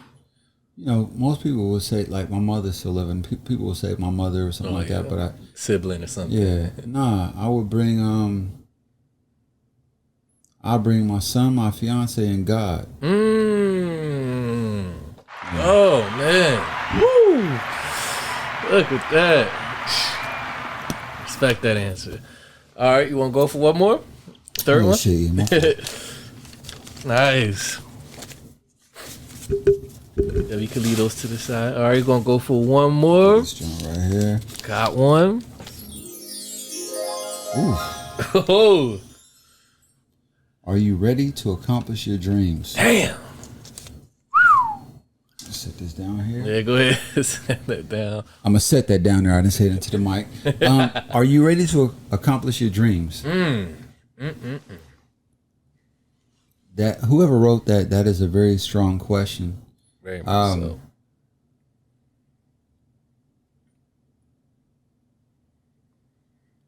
That's heavy. I believe so. And when I say I believe so the answer is yes, I am now. You know, we all have dreams. But a lot of the time, majority of the time, we overlook what it takes to make them come to fruition, it takes work. Like, yeah, you can dream to be anything you want to be. So here's the start. Here's the dream. How do you get there? You get there by putting in the work. And I could be honest with myself and say I've had a dream for a while, especially when it comes to, the clothing brand. I wasn't putting in the work, the dedication. You have to be dedicated to your craft. Ice Cube just said you have to be willing to do at least a minimum of 5 years and not get nothing back. Not a thing.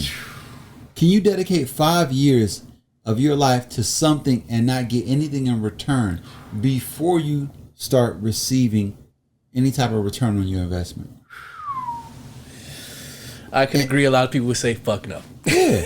And I'm not talking about 5 years of every once in a while. I'm talking about 5 years of dedication. So, you have to be honest with yourself when you answer that type of question, because this thing called dreaming and attaining your dreams is very doable, but it takes work. And the people who separate themselves from the others are the people who put the work in. Yesterday, a month ago, a year ago, I wasn't there because my son is my fortune. And behind my son, my family is my fortune. Yeah. I have people who not only look up to me, but look to me to lead and that I'm responsible for. And as a man, I have to make sure that I am equipped to do that, and I'm able to do that. And I'm reliable. You know what I'm saying? Like, they can not only rely on me, but know that it's going to happen. So I love fortune over fame. Yeah. I wanted to get to a place where I can use it as, the vehicle that's going to push my household in that direction. But until it gets there, I can't quit my other jobs. Yeah. You know what I'm saying? Yeah. Yeah. Man. Answered that thoroughly. Woo! Man. We covered it all right here. We covered a lot. Man, we almost closed it in 4 hours, man. Word? 4? Fuck. Edit that fuck. Okay. It's 9 o'clock? Oh my God. See, this is how, like, when conversations get going, they just go, and you don't even realize like how long you've been talking. That's why I love doing this podcast, because it just go. Man, all right, we gonna wrap this up, because man, I don't want to take up your little time. And by the way, man, I appreciate this man for coming through, because like I said, like, he only in town for 2 days, pretty much. Like 24 hours. Yeah, 24 hours. Like, so I appreciate him touching down with me and coming on, and as y'all can see, spending damn near 4 hours of that. That's 24 with me. Shout out to you. Thank you. I appreciate it, because you could have been doing other shit, because you feel like you said, in and out. So no, I appreciate this. This was a dope, epic conversation, man. I hope for people who are listening and watching, I hope that y'all not only were entertained, but also took something away from this. Like, don't pigeonhole yourself. Don't box yourself in. Don't be one-track minded. Like, know that the things that you want to achieve and go after are definitely attainable. Any last words for the people, Rahim? Anything that you want to leave the people with? Any last words you want to share with them, for the people who are watching and listening, people who may be, interested in starting their own brand, or, hey, I want to, start my own line, or I don't know what direction to go into. How do I do this? What are the first steps I need to do, or anything you want to leave the people with? Sure. Like I've said a few times, please reach out to me. I'm more than happy to network with anyone. It would be an honor to network with you. The most important thing I would say to the younger generation, you know, I really don't know too much about your full audience, but I know you do have an audience. Yeah, thank you. Don't be a product of your environment. I'm sorry, don't be a product of your environment. Be a product of your imagination. Anything that you think that you can do, anything that you think that you want to do, you can do. Don't let them box you in about, you know, with that where you're from type thing, or where you currently at, or your hood, or your block, and you know, the world is so much bigger than your window. So don't be a product of your environment. Be a product of your imagination. Great. Such a great note to leave on, man. Oh man. Don't steal that either, man. That's gonna become a brand. Watch. It's gonna be a t-shirt line. On a t-shirt. Oh, somebody gonna take that and put it. They're like, "Oh, that's a good quote. I'm gonna put that on." If you do steal it, make sure you put it out to the masses, man. Because it's about putting the correct message out there to the people. Yeah, man. I love it. Oh, I'm not sure if you want to talk about it or not, so I won't do it. I won't do it. What? You sure? So with your lovely lady called, you also hold a position in some education realm that we, do you want to speak about it? Sure. I mean, I almost forgot. Yeah, man. Yeah. That's pretty dope. My primary job, I work for a certain company. My secondary job, I'm a professor at a HBCU. I'm all about diversity, equity, and inclusion. I'm all about my people, and like I said, my people are all people. I work at a HBCU, so you know what that is. And it's just my way of giving back, being honest, trying my best to educate the youth, and trying to change their way of thinking, because we are all black and brown people, and I'll say white people as well. But I'm going to target black and brown people. We are indebted to each other. We owe each other. We owe the next generation. You may not know it. You may not understand, or it may not have been brought to your attention what those before you did for you. But you owe the next generation. And the best way to equip them is with knowledge. And I'm not pushing college on everybody, because college isn't for everybody, but knowledge is. It just so happens that the way I choose to give back is in a classroom for those who choose to come and enroll in school and get that type of education. And I'm very upfront and honest with them. I teach them, my class is critical thinking in business. So I teach them the curriculum, but also give them real life lessons. Because one day they may cross paths with my son or my future family. And I hope that they have an understanding that they are indebted to them as well. So, protect your people. Tell the truth to your people, and pray for your people. We don't have to change. We don't have to go so far away from the rules that our grandparents put in place. We don't have to be so ignorant. You know what I'm saying? We can still, it used to be cool to be intelligent and smart. Yeah. It used to be cool to uplift each other. You know what I'm saying? So, and you don't have to do it the way I'm doing it. That's just the way I choose to do it. So try your best, man, to pass on a positive message to the next person or the person coming after you, because you never know what someone sees in you. You may be making someone's day just because you do your makeup well, or you tuck your shirt in, or you dress well when you go to work, or you have a job, or you spit bars. anything, someone looks at you and says, I want to mirror them because of what you're doing. So when you know that they're looking at you, give them something positive and something real to hold on to. Chase the future, never the fame. Chase the fortune, never Chase the fortune, never that Don Julio. God, see, this is why I don't drink everybody. That Don Julio, you better get you some water. That's what I'm chilling. That Don Julio done kicked in. Oh, man. Ooh, that boy did put a dent. I try to be a good receiver of a gift. As you should. As you should. 4 Oh, hours, yo. Thank you. Yo, Thank you. 4 hours. Support this brother, man. This is a dope setup.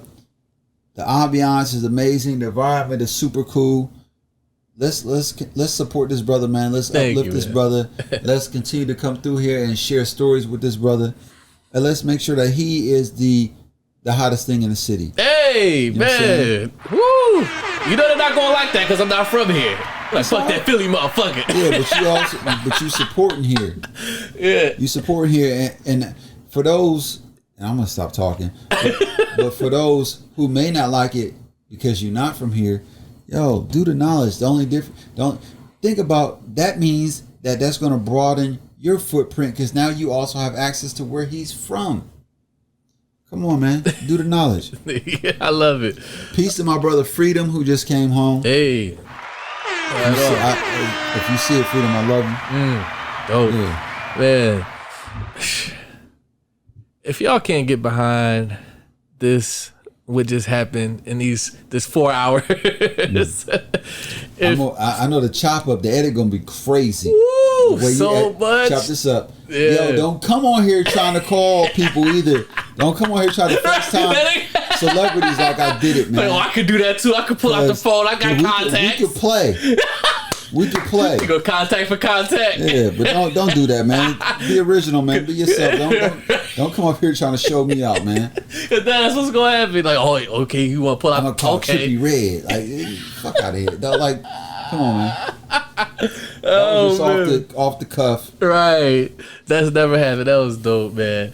Oh man, Rahim, let them know where they can get the clothing, the brand, where they can connect with you again, and we up out of here. And you know, for those who probably are like, because I don't think we covered it. Like, okay, like we know the hats, like exactly like what all apparel do can people have access to? Oh, no doubt. Thank you. Yeah. So again, fortuneoverfame.com. Yep. Instagram is Fortune Over Fame Clothing. Facebook is Fortune Over Fame. Email info@fortuneoverfame.com. As of right now, we have t-shirts, hoodies, hats, snapbacks, and dad hats. The jackets are all custom. If you want a custom jacket, you have to DM me or email me. I do custom jackets. The so fall is coming up here in a couple months. I can get a custom Cloth Talk podcast jacket made. Of course. The fall is coming up.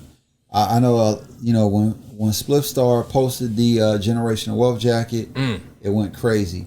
I did a blue, I did a black and white, and I did a black on black. Only a few people, like maybe less than 10 people have them. I'm going to re-release them come fall in multiple colors. I also did the maroon and white. I gave to Buster. We haven't seen him in it yet, but if he does wear it, yo, yesterday's price. But I'm willing to work with y'all. Hit me. Those are the products I currently have. Yep. Ladies, I do have leggings coming for you. Hey. It's summertime. I know y'all want to be fly, and forgive me for not having those particular products right now. Shout out to Lauren. Lauren is in charge of the female brand. Lauren is my fiance, by the way. Shout out to Lauren. Shout out to my son Kingston. Kingston is in charge of Generational Wealth, which is the kids brand. I love that. It's coming soon. So big up yourself. That's lovely, man. They all have it, man. 4 hours of jam-packed conversation right there for you, right here on Cloth Talk Podcast. So many exclusives, man. Like you said, the chop up and editing on this is going to be, man. I got my work cut out for me. God damn, this is gonna take me a couple days. This is gonna take me a couple days to edit this one, but I wouldn't have it any other way. All right, if you fuck with this episode, subscribe, like, comment, share, all that good stuff. If this is your first time listening to the podcast, whether you're watching or listening, I appreciate you. Don't be a stranger. Come back so you don't miss out on dope episodes and dope guests like this in the future. We'll see you on the flip side. Peace.